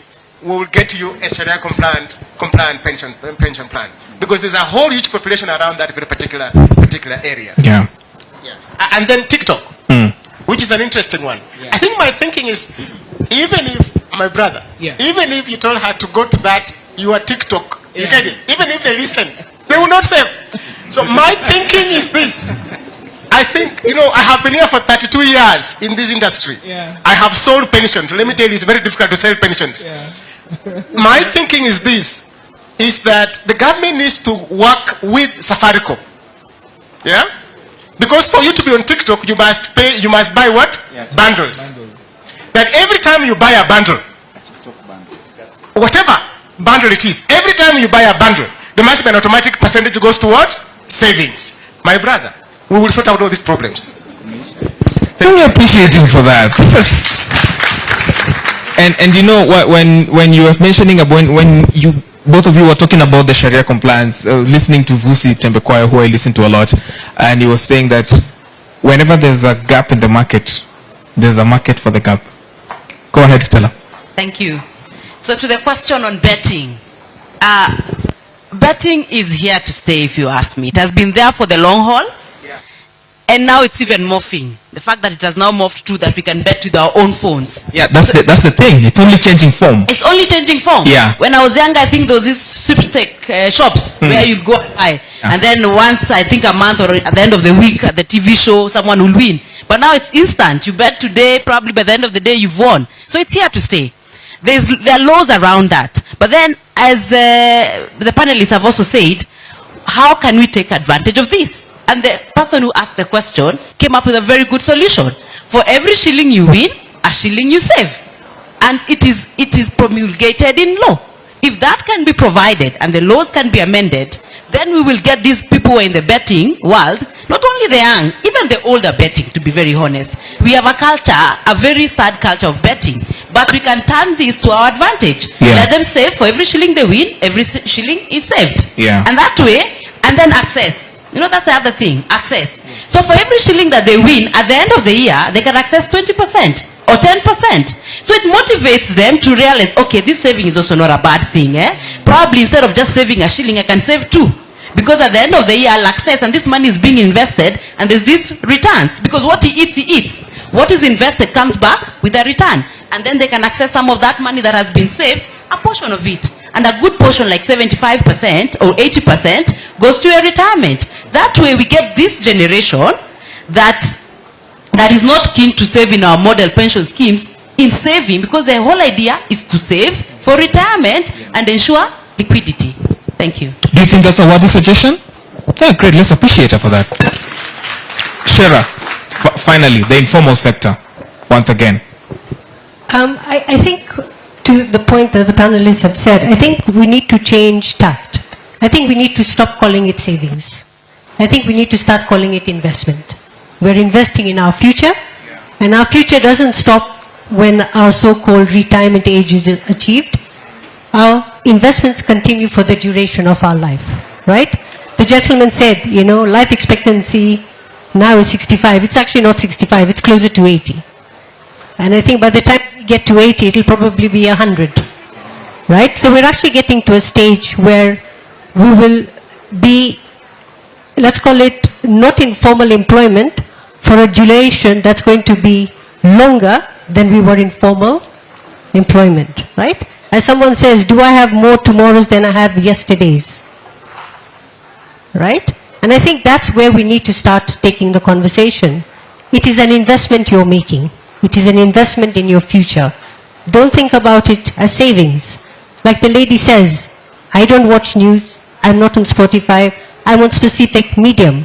And we have to now categorize our population to those different centers and say, how do I communicate so the message is understood by this generation? How do I communicate so the message is understood by this generation? And I think the task is all of ours, right? To say, this is an investment in your future. Listen, when you're saving 400 shillings a month, for 10 years, you have only saved 5,000 shillings. Let that sink. And then at retirement, my so-called age 60, that is supposed to be enough to look after me for whatever life I have left. We have to stop kidding ourselves. That is not enough, right? And we have the solution. The solution sits within our control. let's start talking to the youth. We are in touch with all of them, whether they're in the house, whether they're in the office. Let's start making these conversations real. Guys, do you know that this is only how much I have as an investment, you know? How can we work together? Can we start a small chama? Can we do something? Let's start changing that conversation. Amazing. In terms of the question of the mama bokas, they get short-term loans. You know, I just thought about it when he said it. It's like, when I have a credit card, I can buy stuff for a month, literally credit-free. But a mama boga cannot. Yeah. That doesn't make sense. And I'm borrowing significantly more than a mama boga. Yeah. Right? So I think even as a society and a culture, we have to rethink that. Why can't I give a short-term loan at zero cost? Yeah. Because at the end of the day, that zero cost is going to go a lot more positive for the entire economy than what I borrow for a month interest rate. So I think we just have to work together. Thank you. Amazing. Thank you so much. How do you calculate what you need during retirement? I think there was expenses or your monthly expenses, and then you look at your income. What's the formula, Fred? Oh, yeah, Shara, go ahead. It's okay, Shara. Okay, so first thing first, you need to know how much you spend. Yeah, when you know how much you spend, yeah, you can work backwards to say how much you're going to need at retirement. But the magic number is 75% of your last salary is technically how much you want as your, for lack of a better word, your investment income to take care of you in your retirement days. Okay. Right? Yeah. But you have to start, the earlier you save, the less you need. And I like alluding this to spreading butter. If I have a slice of bread and a knob of butter, it will give me a nice thin slice. Yeah. But if I now have to stretch that to 2 slices of bread and the same knob of butter, it's going to be a much thinner layer of butter, isn't it? Yeah. That's your retirement savings, is that butter. The more you have of it, the more you can spread it for the rest of your life. The less you have, well, the less you have. Amazing. Fred, did she leave anything out? And what is the assumption that, because she says you need a bit of about 75%, what is the assumption that is left out in this 25%? What expenses perhaps have you shared off? Is it transport, commuter, regular commuter expense and such kind of a thing? Yeah. Maybe let me just make it clear what she has said. She mentioned about 75%. 75% is basically what we call the replacement ratio. Is that we're saying at retirement, at 60, you have a salary of 100,000 shillings. You are supposed to have raised enough money to buy for you a pension of 75,000. So which means you need 75,000 if you're earning a salary of 100,000. For the next 60, in the 61 birthday, you should be getting 75,000 if you are earning a salary of 100. Now, your question, I guess, was how much should we save from our salary? You are now earning a salary of 100,000 shillings. How much should you save for pension? You know, the government is the best organization that does all research. Today, parastatals are required to save, they are given up to a maximum of 30% of the salaries. You can save up to 10% as employee. An employer is required to save 20%. So ideally, 30% of your salary should go into saving for pension. Hello? 30% of your salary should go into saving for pension. Bwana unaongea ukweli bwana. Chris has something to add briefly before we end. Has gone to tax. So I'm left with 60%. Oh no, 40%. Stella, back to the income issue. 40%. Yeah. Okay, back to the income issue again, Stella, very briefly. On this income issue. Yes. When I first started working, I was approached by these insurance people are very aggressive. Yeah. We've been told that Jubilee is a company that is known at 53%. 53%. Yes, yeah. But they don't sell to us pension. They sell to us insurance policies. Yeah. So they need to start selling pension. Yeah. And when they approached me, they told me, Stella, of this 100% that you have of your income, your rent should not be more than 50%. Should not be. So ideally my rent should be 30%. Yeah. Then they told me for food and sustenance and transport, another 30. That makes it 60. I told them I go to church. 10% Yeah. goes to your God. That's 70%. Yeah. So I'm actually left with 30%. Yeah. 30% ideally Chris is recommending you save. should be my savings. But then there's also tax. Yeah. So 30% should actually, and that 30% can get you to the 75% replacement income at retirement. Yes. I hear you. Ladies and gentlemen, let's leave it at that. Let's appreciate the panelists. Thank you so much for this riveting conversation. We've been speaking to Chris Odongo, who is the Chief Executive of Wild International, Fred Waswa Group, Chief Executive for Octagon Africa, with footprints in at least 3 countries. Council member for Association of Retirement Benefits, Stella Ojango, and last but not least, Shera, who is Group Head of Governance and Risk at Zamara Group. Thank you so much, ladies and gentlemen, for that conversation. Once again, let's appreciate them. And I'll just invite you to take that group photo. The normal group photo we normally take after every event. And then, yes? Okay, great. We have feedback from the ground. Yes, go ahead. As the photographers do their honors, let's come together. Yeah, ladies and gentlemen. Thank you. Hello, everyone. My name is Eugene Bahatina Biswa, 23-year-old student of JKUAT main campus, and I just want to say a big thank you to all the panelists and all the stakeholders involved. My take home is that we should have a culture: save as young as you are, save for the future, only for benevolence. It's high time we got into this space. I thank you once again. Amazing. Hii ndio sasa ile picha ya mwalimu wa math, hapa ni wapi? Thank you so much. Chris, thank you so much. Oh, I really appreciate it. Thank you. All right. Once again, we appreciate them as they leave the stage. Ladies and gentlemen, allow me in a special way to recognize the presence of the chief guest, who is James Muhati, Principal Secretary, State Department for Economic Planning and at the National Treasury. Thank you so much, sir. Let's appreciate him for making it here. All other guests who made it. Those of us who are saying they need content on financial planning and personal finance, please let's be together with you right now. Now, I don't know which platform you're on. I'm personally on all of them. Both Twitter, Instagram. I refuse to call that application X, by the way. I'm a rebel. I won't call that application X. If you're on YouTube, if you're on nation.africa, let's go together. Let's just go together right now. If you're on Nation YouTube channel, Feel It Podcast. F-I-L-I-T. F-I-L-I-T. Feel It Podcast. It's a podcast for financial literacy. As simple as that. We talk about everything there. We talk about budgeting. We've talked about saving in circles. F-I-L-I-T. Even on Spotify, we are there. So whichever the platform you like to consume your content. F-I-L-I-T podcast. Feel It Podcast. It is both audio and visual. So you can see us speaking and you can also hear us perhaps when you're driving or something of the sort.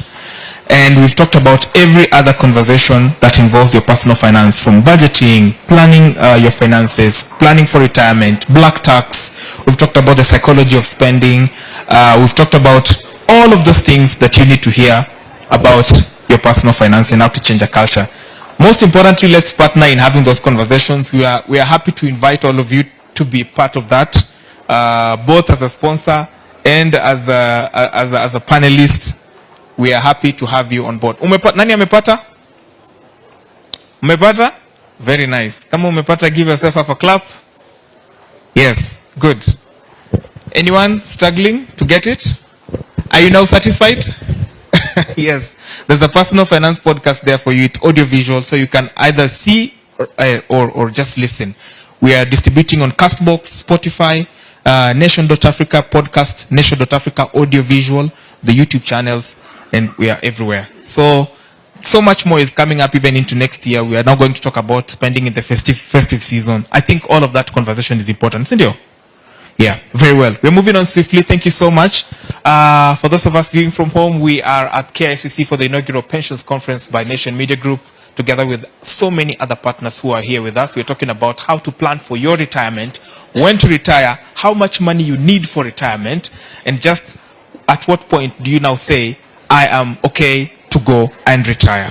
We are now continuing with our opening remarks and keynote speeches. Allow me now to invite to the stage the Chief Commercial Officer of Nation Media Group, Kenneth Oyola, to give his remarks. Karibu, sir.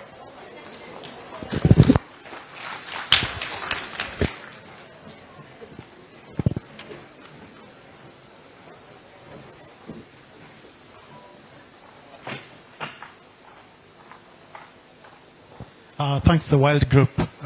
For a moment I felt you're wilding, but you did well. For the young people who got the joke, let's get this a bit formal. To the Principal Secretary, State Department for Economic Planning, Mr. Good to make your acquaintance. The Principal Secretary, State Department for Social Protection and Senior Citizen Affairs, Joseph Motari, I know you're on the way. I've got to trust you're going to make it here. Mr. Michael Kagika, also good to make your acquaintance, the Pension Secretary and Director of Pensions, the Treasury and Economic Planning, Economic Secretary, the event organizers, Nation Media Group and Institute of Pension Management, chairpersons and board members of funds and schemes present, representatives of pension schemes and affiliated entities, industry service providers, viewers and other consumers of our content. Good morning. It is both an honor and a privilege to stand before you today as a proud sponsor of this pivotal conference. In recognition of the substantial portion of our population left uncovered by existing pension schemes and the prevailing financial literacy gaps in this domain, Nation Media Group, in collaboration with our esteemed partners, the Institute of Pension Management, has given life to the inaugural Pensions Conference and Expo 2023. This milestone event provides a unique platform to unite our voices and forge a collective vision for Kenyan pension industry, all under the theme of enhancing social protection and inclusive growth. As we grapple with the imperative to increase savings in Kenyan households, and we've heard quite a lot about the perceptions and the industry, the timing of this conference is critical, protecting your future. It's more than a slogan, it is a call to action amidst economic challenges, urging us to fortify social protection safety nets. Our involvement stems from the realization that despite the pensions industry in Kenya boasting an assets exceeding 1.7 trillion, that's a lot. We've been hearing more of billion, this is now trillion, and this gets to another level. It covers a mere 25% of the population. This statistic underscores the urgency for collaboration, prompting Nation Media Group's alliance with the Institute of Pension Management to convene key stakeholders, experts, administrators, fund managers, policymakers, and regulators. Together, we aim to brainstorm and formulate strategies to enhance savings and prudent investments. I must pause to talk about when I walked in here. I've worked for an odd 23 years. I've been contributing to NSSF. I'd never gone on to check how much I have on NSSF. Today, for the first time ever, courtesy of this conference, NSSF were here, and I have with me my report of how much money I've saved in these 25 years, and I just realized I'm not yet even scratching the surface. I actually really have it here, and I've got two forms. One of them I learned today that I can be able to do to top up. So I'm going to be topping up over and above the other pension and saving schemes that I have. Of course, in response to our local economic contraction, leveraging social protection programs, including innovative pension products tailored to the youth and MSMEs, these have become really paramount. Nation Media Group has taken a proactive steps to leverage our diverse media platforms, so which we have, and you've heard a lot more from George, to champion the importance of cultivating a savings culture and enlightening the public above the significance of pension planning. As we commence this two-day conference and expo, we invite all Kenyans, youth, SMEs, the employed, the self-employed, to explore the innovative pension products on display. It is really an occasion to learn about these offerings and that can not only grow wealth but also secure your future. To our valued viewers and readers, we extend an invitation to join us throughout this event. Together, let's delve into the myriad ways to protect your future. Finally, Nation Media Group is steadfast in its commitment to advocate for retirement savings. Our mission is to educate the public, and the pivotal role of pensions in securing one's future is unwavering. And we welcome partners to stand with us during this crucial campaign. And with those few remarks, thank you so much and welcome, and thank you for coming here today.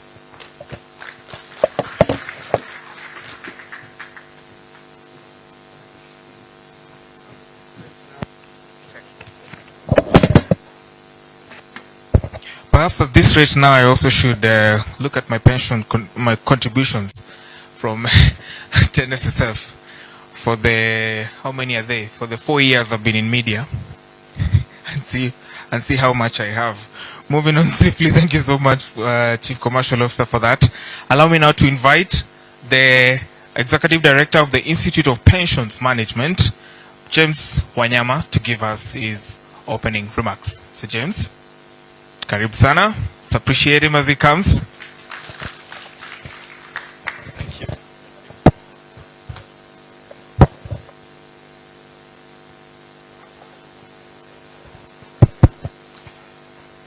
The Principal Secretary, National Treasury, the Principal Secretary, Ministry of Social, Labor and Social Security, all protocols observed. Good afternoon. Oh, it's not an afternoon, it's still morning. Good morning. So it gives me great pleasure to welcome you to this joint inaugural pension conference in collaboration with the Nation Media Group. This is an idea that we felt it is going to drive the different narrative to the country, especially now that you are grappling with a lot of challenges within the savings sector and also the people, the young people and the whole population.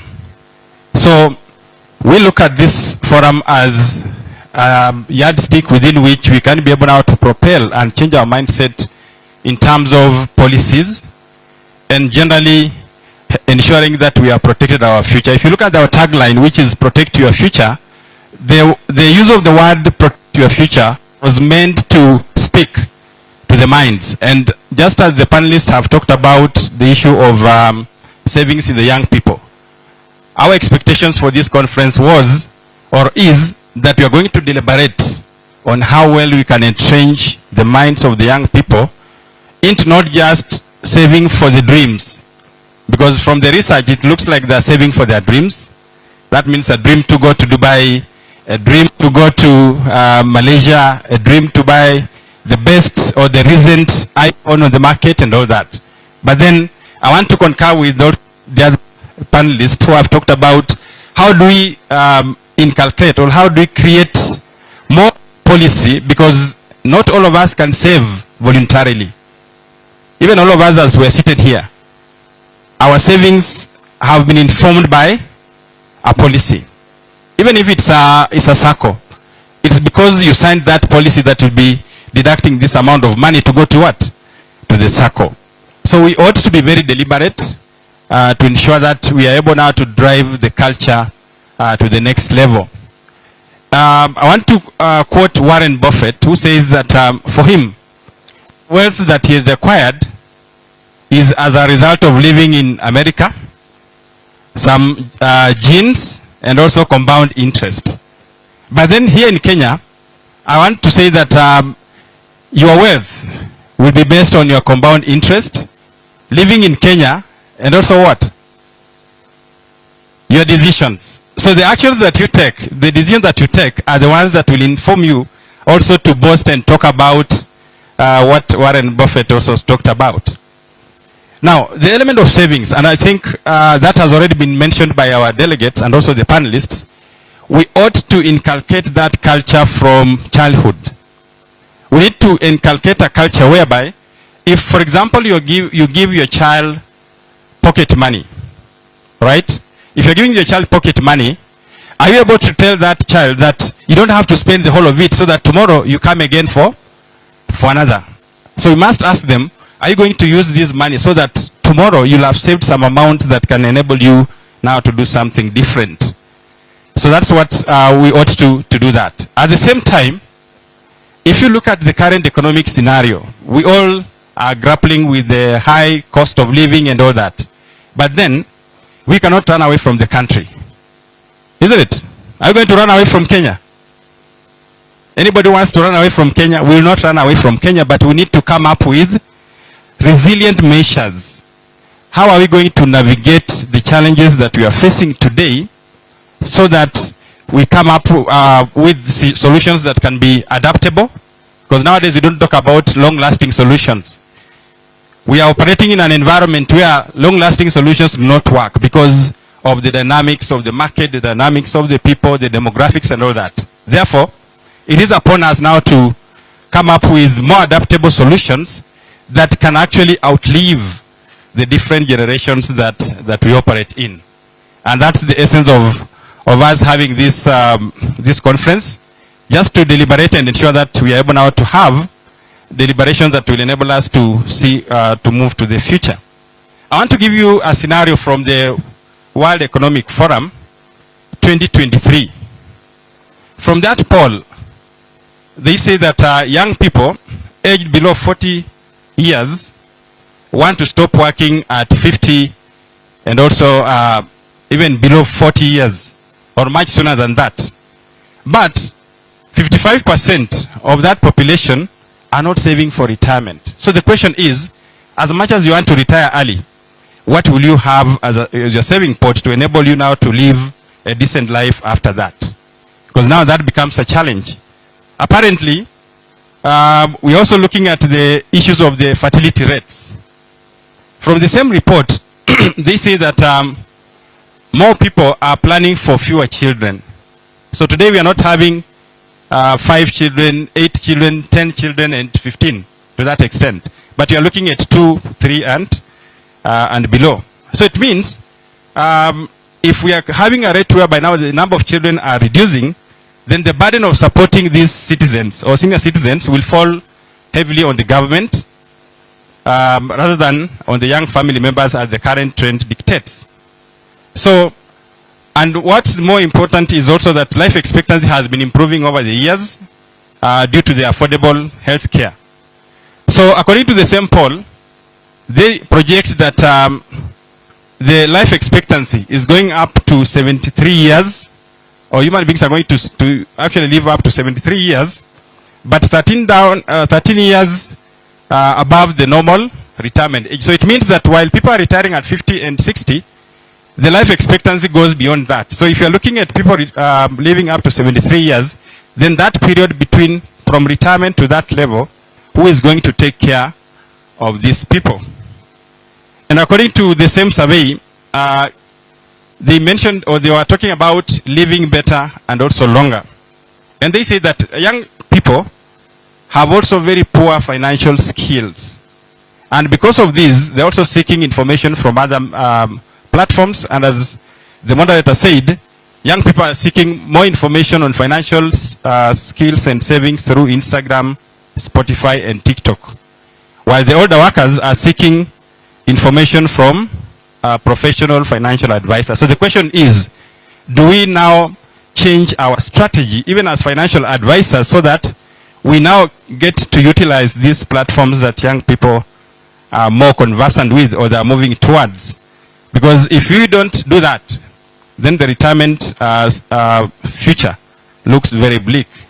Because it's also possible that as we continue to work and as people continue to work in this kind of environment, the kind of money that we are earning may not be necessarily able to support us now to meet our daily needs.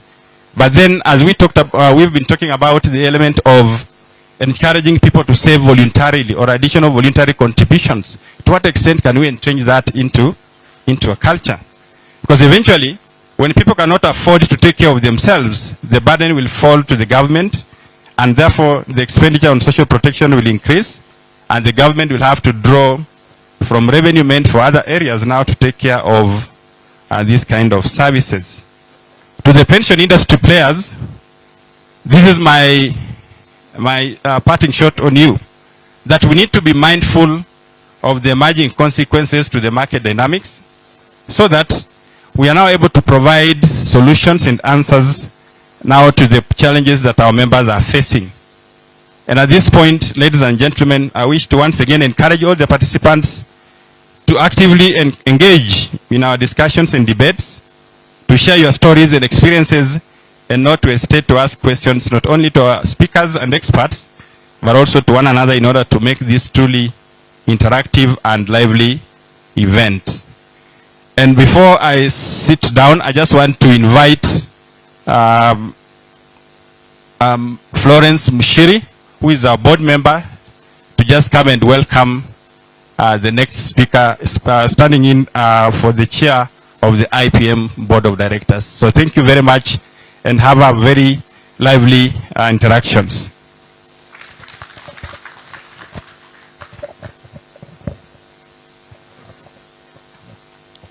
A very warm good morning to all of you this morning. I am honored to be here today in the presence of our distinguished guests, all of you seated here today. It is a privilege and an honor that I address you this morning, and actually it's giving me great pleasure to be in this occasion, and especially this being the first ever Pension Expo to be held at the KICC. It's such an excitement for us being in the pension industry. I recognize that we do have a lot of stakeholders in our midst from the pension space. We do have the fund managers, we have the actuaries, we have administrators, we have our regulator associations associated together with us, that's uptake and ARBS. It's an excitement. So as part of the social security agenda, we are happy that Institute of Pension Management, in partnership with Nation Media Group, are reminding us as Kenyans on the importance to save, and hence the mantra, protect future yako, which I'm sure we can all read what's written right behind me, protect future yako. And just before I invite our guest this morning, I was going through the economic survey of 2022, where they were saying 78% of the employed Kenyans are not actually seriously saving into a proper pension. And I'm sure we've had a lot has been spoken about numbers and the importance, and I don't want to belabor much on that, because my role here this morning is to invite our guests. So I therefore want to take this moment to prepare us that we can hear from our regulator. We are going to hear from the Director Corporate Services, CHRP, Simon Kiplangat from RBA. He's a man full of wealth of experience. He's a certified pension trustee, the TDPK program. He's been a board member of Kenya Bureau of Standards, and he chaired Kenya Trade Network, and he was actually the founder, trustee, chair at the Kenya Trade Network. He's worked for 28 years in both public and private sector, and notably Telcom, Orange, Kenya Trade Network, Geothermal Development, Retirement Benefit Authority, where he is right now, and before he got to RBA, he's coming from MKU. So, ladies and gentlemen, this morning I want you to put your hands together as we welcome Simon Kiplangat, who is representing the Retirement Benefit Authority CEO, Mr. Charles Mashira, who is out of the country for an appointment.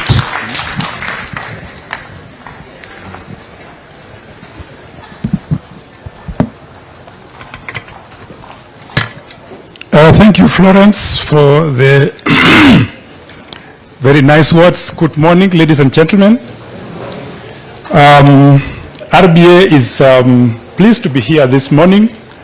The discussions which have been going on from this morning, we fully associate ourselves, and as a regulator, it is our pleasure to always be part of that, get engaged in it, and bring a way forward, because one of our mandates, apart from regulating, is to promote and also to bring the way forward in as much as what the industry think and what the industry feels. So this is the center of what we do, and we want to associate ourselves fully with these discussions. James Muhati, our PS State Department for Economic Planning. James Magosi Motari, PS State Department for Social Protection and Senior Citizen. Mr. Stephen Kitegama, Group CEO, Nation Media Group. James Wanyama, Executive Director, Institute Insurance Companies. The CEOs, the Chair of the Pension Trustees, the administrators, and other representative trustees, distinguished guests, ladies and gentlemen, good morning. It gives me pleasure to be here today at the 2023 Pension Conference and Expo.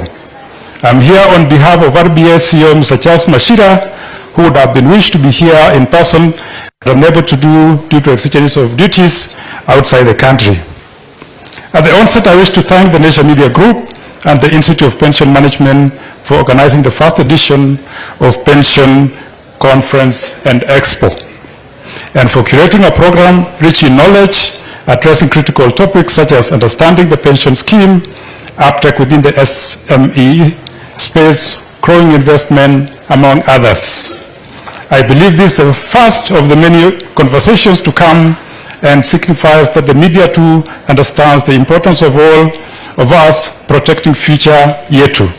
With the media at the forefront, we believe that our voice shall be heard louder. Ladies and gentlemen, the theme of this conference, enhancing social protection of inclusive growth. The choice of this theme is timely given the ongoing discussions and reforms in social protection, not only in Kenya, but globally, covering pension health protection, cash transfers, protection of vulnerable members of the society, including children, elderly, and persons living with disability.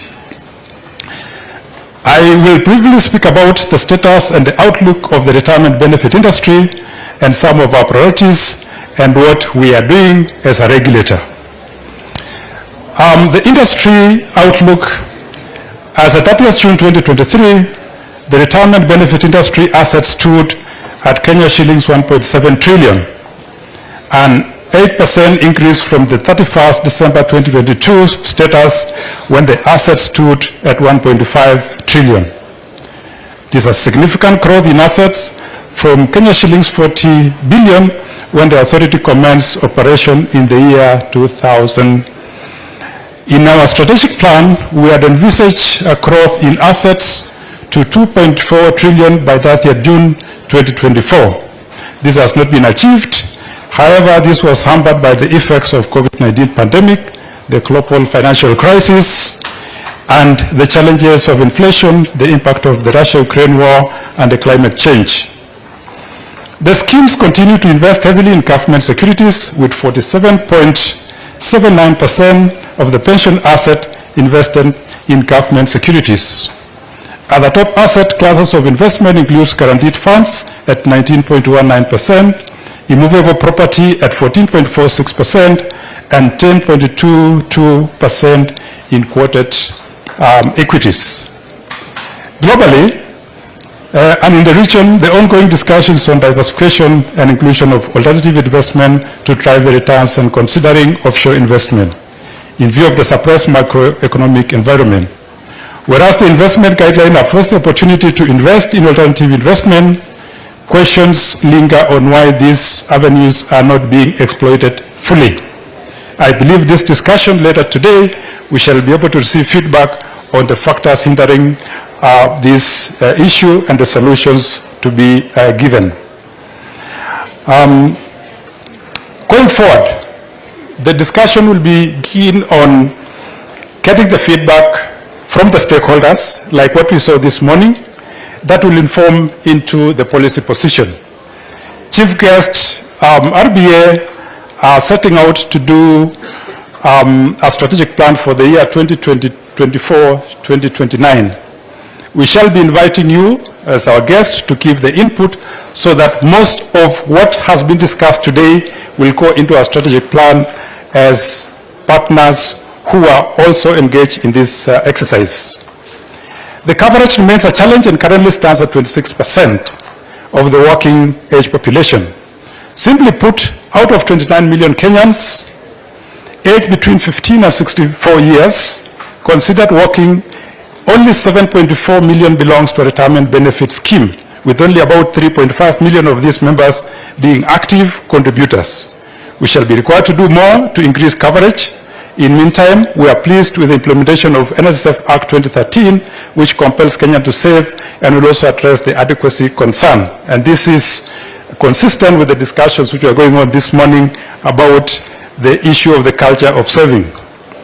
The initiative to address some of these challenges which have been thought through, and it is part of what I was sharing, that we'll be putting forward a strategic plan which will be inviting your comments.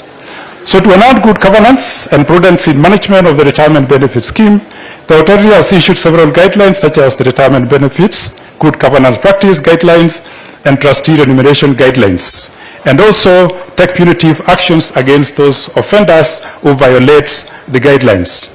Second, the trustee remuneration guidelines, which has elicited a lot of interest, are intended to guide the level of expenditure that may be incurred in managing scheme affairs. The guideline takes cognizance of the time taken in the management of the scheme, and as a result, some form of remuneration is necessary for services rendered. However, this should be done prudently, with trustees acknowledging their fiduciary responsibility to act in the best interest of the members. The third is a dignified life in retirement is where we can access health care. Affordability is very important. In 2018, the authority issued a post-retirement medical fund guidelines, essentially allowing members of the retirement benefit schemes to start saving together for their post-retirement need. We believe this initiative will spur a lot of saving and take care of the old age. The fourth initiative going forward, there is a huge potential in the formal sector, which over the years has remained untapped.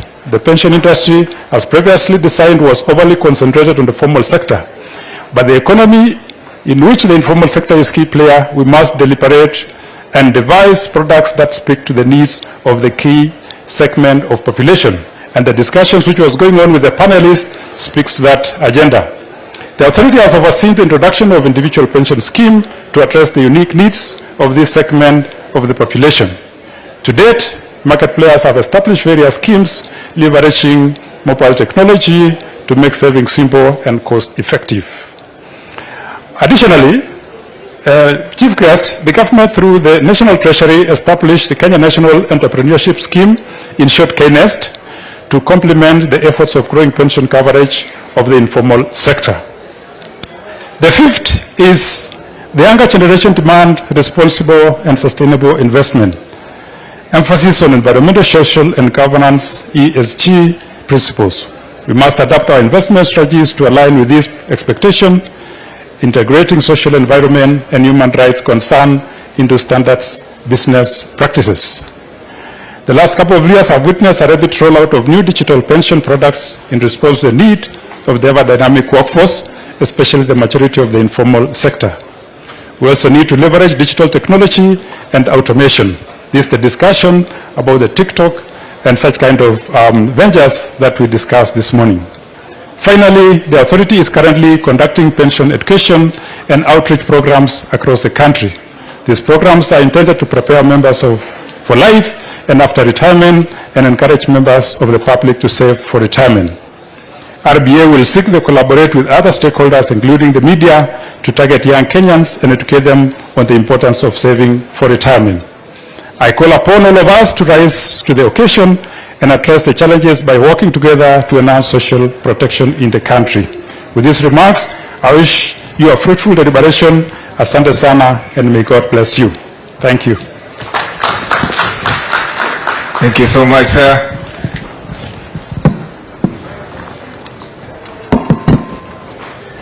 he's left me something here for my retirement.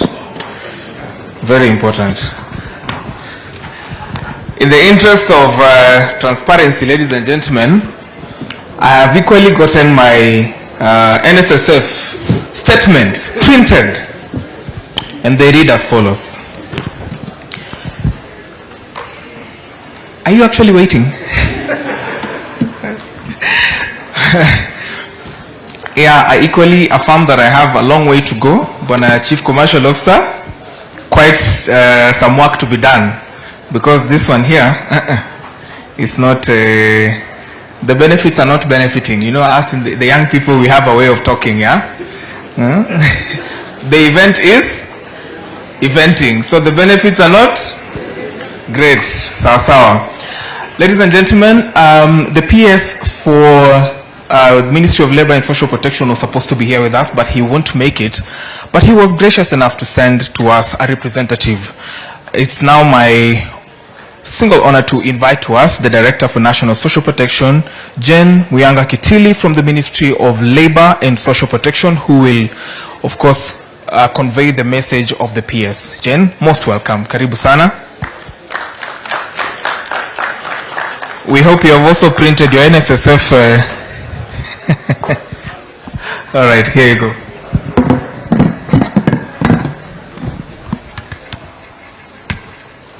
Good morning, everyone, and thank you all for coming.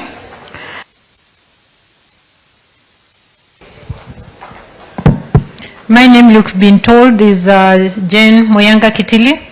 I'm representing the PS, Social Protection and Senior Citizen Affairs, Mr. Joseph Mutari, who is held up here in a different activity. The Principal Secretary, State Department for Economic Planning, Mr. James Mohati. All protocols observed. I wish to read the speech by the PS, Mr. Mutari. It is a great honor for me to address you today, to welcome you to the inaugural Pension Conference and Expo 2023, where we gather under the theme Enhancing Social Protection for Inclusive Growth, under the tagline, Protect Future Yako. This conference reflects Kenya's commitment to securing well-being for all her citizens through the life cycle approach, from the womb to the tomb. From the onset, I want to state that this conference not only serves as a gathering of very robust thoughts of pension practitioners, but also as a focal and strategic nexus for the social protection discourse, and more so on the emphasis on inclusivity through provision of universal social security. Aligned with the United Nations Sustainable Development Goals number 10, this conference seeks to reduce inequalities through social inclusion, including providing a platform for stakeholders to deliberate on policy frameworks and regulatory measures for effective social protection programming. Our commitment further aligns with the Vision 2030, which aims to reduce poverty and improve living standards through social and financial assistance. I'm anticipating that the discussion during this expo will focus on proven practices and challenges faced in the national and international social protection sector, and especially on shock responsive programming. I'm hopeful that this inaugural pension conference and expo will critically evaluate the policy and legal frameworks with the aim of expansion of coverage, inclusive growth, and transformative lives. Ladies and gentlemen, Kenya has ratified many international, regional conventions and the national laws that address the rights and welfare of our vulnerable in the community, especially in accessing basic necessities of life. Key among the obligations that have been ratified include ILO Convention 202 of 2012 on social protection flows. These flows require states to ensure, at minimum, that all have access to essential health care and basic income security, access to goods and services defined as necessary at national level. Secondly, I wish to state that Kenya is in the process of attaining the United Nations Sustainable Development Goals SDGs, and there is substantial work that has gone, especially in SDG 1 on poverty reduction, SDG number 2 on zero hunger, and SDG number 3 on health and well-being. In the same spirit of ratifying the international obligation, I wish to reiterate that the State Department for Social Protection is entrusted with actualizing Article 43, subsection 3 of the Constitution of Kenya, 2010, which states, and I quote, "The state shall provide appropriate social security to persons who are unable to support themselves and their dependents." We have a mandate to make sure that the vulnerable in our society are catered for. In actualizing this mandate, we are at various levels of drafting policies and bills to Parliament, among them the Social Protection Policy 2023, the Social Assistance Fund Repeal Bill of 2013, the Social Protection Bill 2023, the Older Persons Bill 2023, to comprehensively make provisions that safeguard the rights, care and support services for vulnerable among our elderly. Ladies and gentlemen, as we take cognizance that ICT is core to any programming for effective, accurate and transparent implementation, the State Department, together with partners, has developed an enhanced single registry that is a repository data for all our vulnerable populations, and so far has 1.2 million households that are receiving the cash transfer, and another 2.3 million from 24 counties whom partners can access in their social protection interventions. This process of data collection is still ongoing to ensure that the other 23 counties are brought on board. Equally, a robust consolidated cash transfer management information management system that manages our cash transfer payments has been developed. These two systems form the backbone of the operations in delivering interventions to the most vulnerable in the country. And just for information, I think as a State Department we have the biggest payroll of 1.2 million Kenyans who are receiving cash transfer. So that is something that we really want to appreciate in terms of technology and how far we have come. The State Department has also undertaken the following measures to protect our vulnerable groups. The establishment of Kirinyaga Rescue Center for Older Persons is a testament to our dedication of protecting vulnerable older persons. This center also serves as a model and is a safe haven for victims of neglect, abuse and abandonment. This financial year, the government has allocated substantial resources to the establishment of a similar rescue center in Kilifi, where cases of elder abuse are rampant. Payment of Inua Jamii beneficiaries has been transitioned from a bi-monthly to a monthly payment with an annual budget of 26 billion. And there is a commitment to progressively increase the numbers from the current 1.2 to 2.5 in the next 3 years. So far, a scale-up targeting 500,000 new beneficiaries has been undertaken, and over 1.1 potential beneficiaries have been registered and are due for verification. I think those figures, those of us in the social sector, tell us that we have a lot of work to do. Because if we are already having 1.1 and we have another 1.2, then we need to be asking ourselves, what is it that we can do better to ensure that we cater for this segment of the society? The development of a strategy for extension of social protection to rural and informal workers in Kenya. This is to allow for deliberate strategies to bring on board all persons who are in the informal and rural economy. We've discussed this a lot, and this is a strategy that the State Department has been able to do with partners. And I believe for the sector that is looking at people in the pensions, then we need to have a look at this strategy and see how we can bring in our informal and rural economy into the pensions bracket.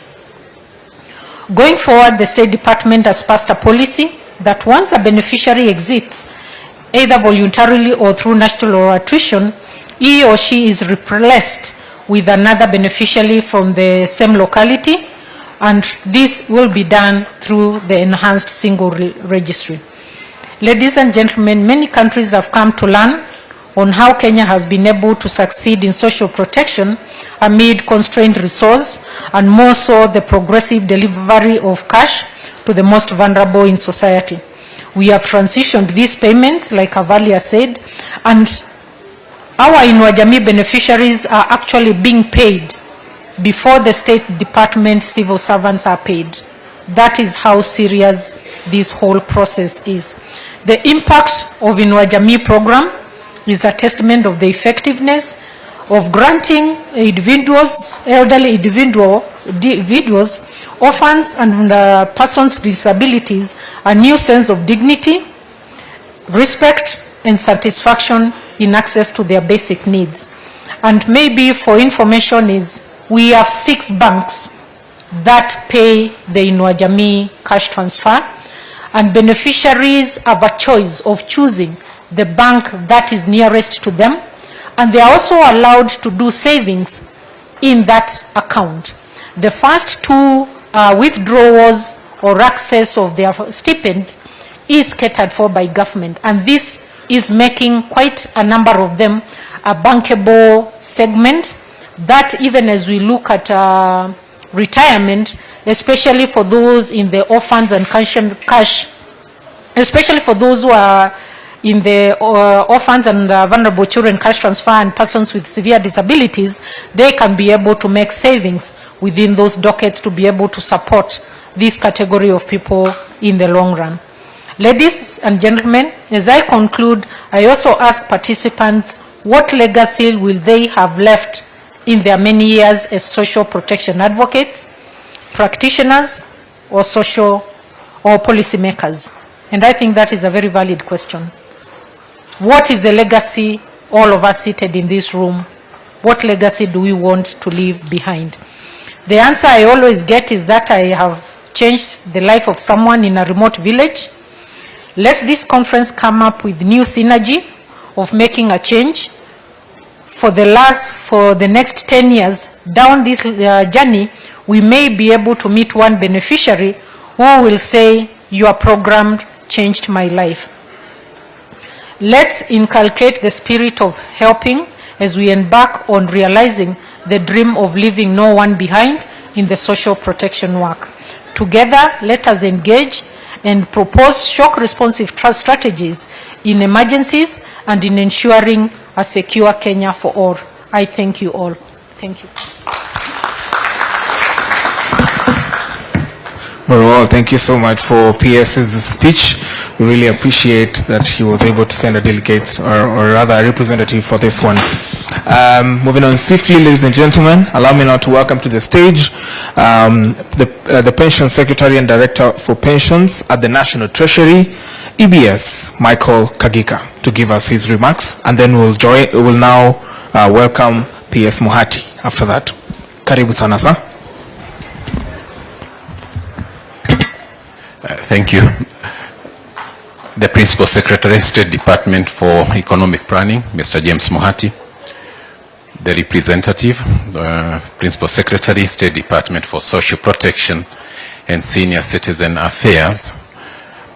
The event organizers, Nation Media Group and Institute of Pension Management, chairpersons and board members of funds and schemes present, and I'm glad to see the chairperson of the Public Service Superannuation Scheme here with us, industry service providers, the stakeholders in the industry, colleagues in the public service, the media fraternity, distinguished guests.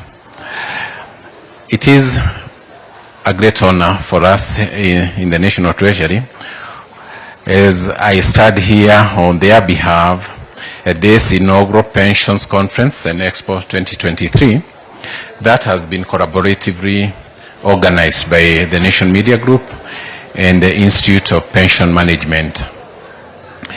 We are indeed here to support that initiative, and therefore I think this partnership reflects our joint commitment to fortify what my sister has said, social protection for inclusive growth in our nation. In my role as the Secretary for Pensions at the National Treasury, I am aware of the challenges faced by many Kenyans in their efforts to save for the future. And I think that has been a discussion this entire part of the morning. The chosen theme of this conference resonates deeply with our mission to address these challenges and cultivate a savings culture among our citizens. This conference, which brings together a diverse array of shareholders or stakeholders, ranging from the industry experts, some of them whom we have seen here in the panel, policymakers, regulators, and pension client representatives. It does present us with the opportunity for discussion on enlarging pensions coverage. And I do think that really is the thrust of this conversation. What we need to do is to enlarge the coverage of pensions, which we have been given percentages, and I do therefore agree that we all need to see how to increase savings so that we ensure there is prudent investment for our retirements. The National Treasury is unwavering in its commitment to the development of the pension sector, aiming to provide adequate social security and a reliable income source for individuals in and upon retirement. This in turn mitigates the risk of old age poverty, which I think is a scare to all of us, including our young daughter. When she spoke, she did mention that she wishes to have a Sharia compliant pension scheme, just to assure herself she can be able to save and therefore mitigate being poor in old age. So at the National Treasury, we advocate for policies that ensure prudent management of pensions and retirement benefit arrangements. And on the same note, we are happy to note, and we are aware that the State Departments for Social Protection and Senior Citizens, as they have stated, remain focused on ensuring appropriate social security to persons who are unable to support themselves and their dependents. In the landscape of our Kenyan pension arrangement, I don't think any conversation will be complete without referencing to the service pension, the public service pension scheme, of which, as the Director for Pensions, we administer. And you know this scheme has got wide coverage, covering teachers, civil servants, discipline services, and members of the defense forces, which therefore arguably we also put our payroll in good competition with the one that is presented by the social protection. In line with the government's vision of enhancing public services through electronic platform, our department at the Treasury is also modernizing its systems by adopting modern and robust technology so that we can enhance our services. We are in the tail end of deploying an electronic resource planning solution that will be integrated with all the other databases in the government, notably the IPPD integrated personnel and payroll database, the Government Human Resource Information System, the Kenya Revenue Authority, the CBK, and the Integrated Population Registration Databases. All this just as a way of ensuring that we do improve and have better service delivery to our citizens. Furthermore, we have programmed a review of the core pension laws in view of the evolving demographics, economic conditions, and social expectations for financial sustainability, equity, and international competitiveness. I think in the sector, the replacement ratio is central, and therefore it is always a wish that all of us can attain that 75% replacement. So The Pensions Department has also, in collaboration with line ministries and departments, commenced deployment of our officers to those line ministries. All this again to make the processing and claim, commencement for pensions easier. We have deployed currently pension officers to the very huge ministries, TSC, Health, Interior, the police, and I do think those of you who have connections with the public service may have noticed what we have been able to achieve in the recent past. Now, that just because I had to mention what I will do at the Treasury in the pensions, but now I get to the core of the reason for being asked to come up front, so that I, take my great honor and pleasure to introduce to you our Principal Secretary for the State Department for Economic Planning, Mr. James Mohati, who this morning and today has been designated by the Cabinet Secretary for the National Treasury and Economic Planning to represent him in this forum.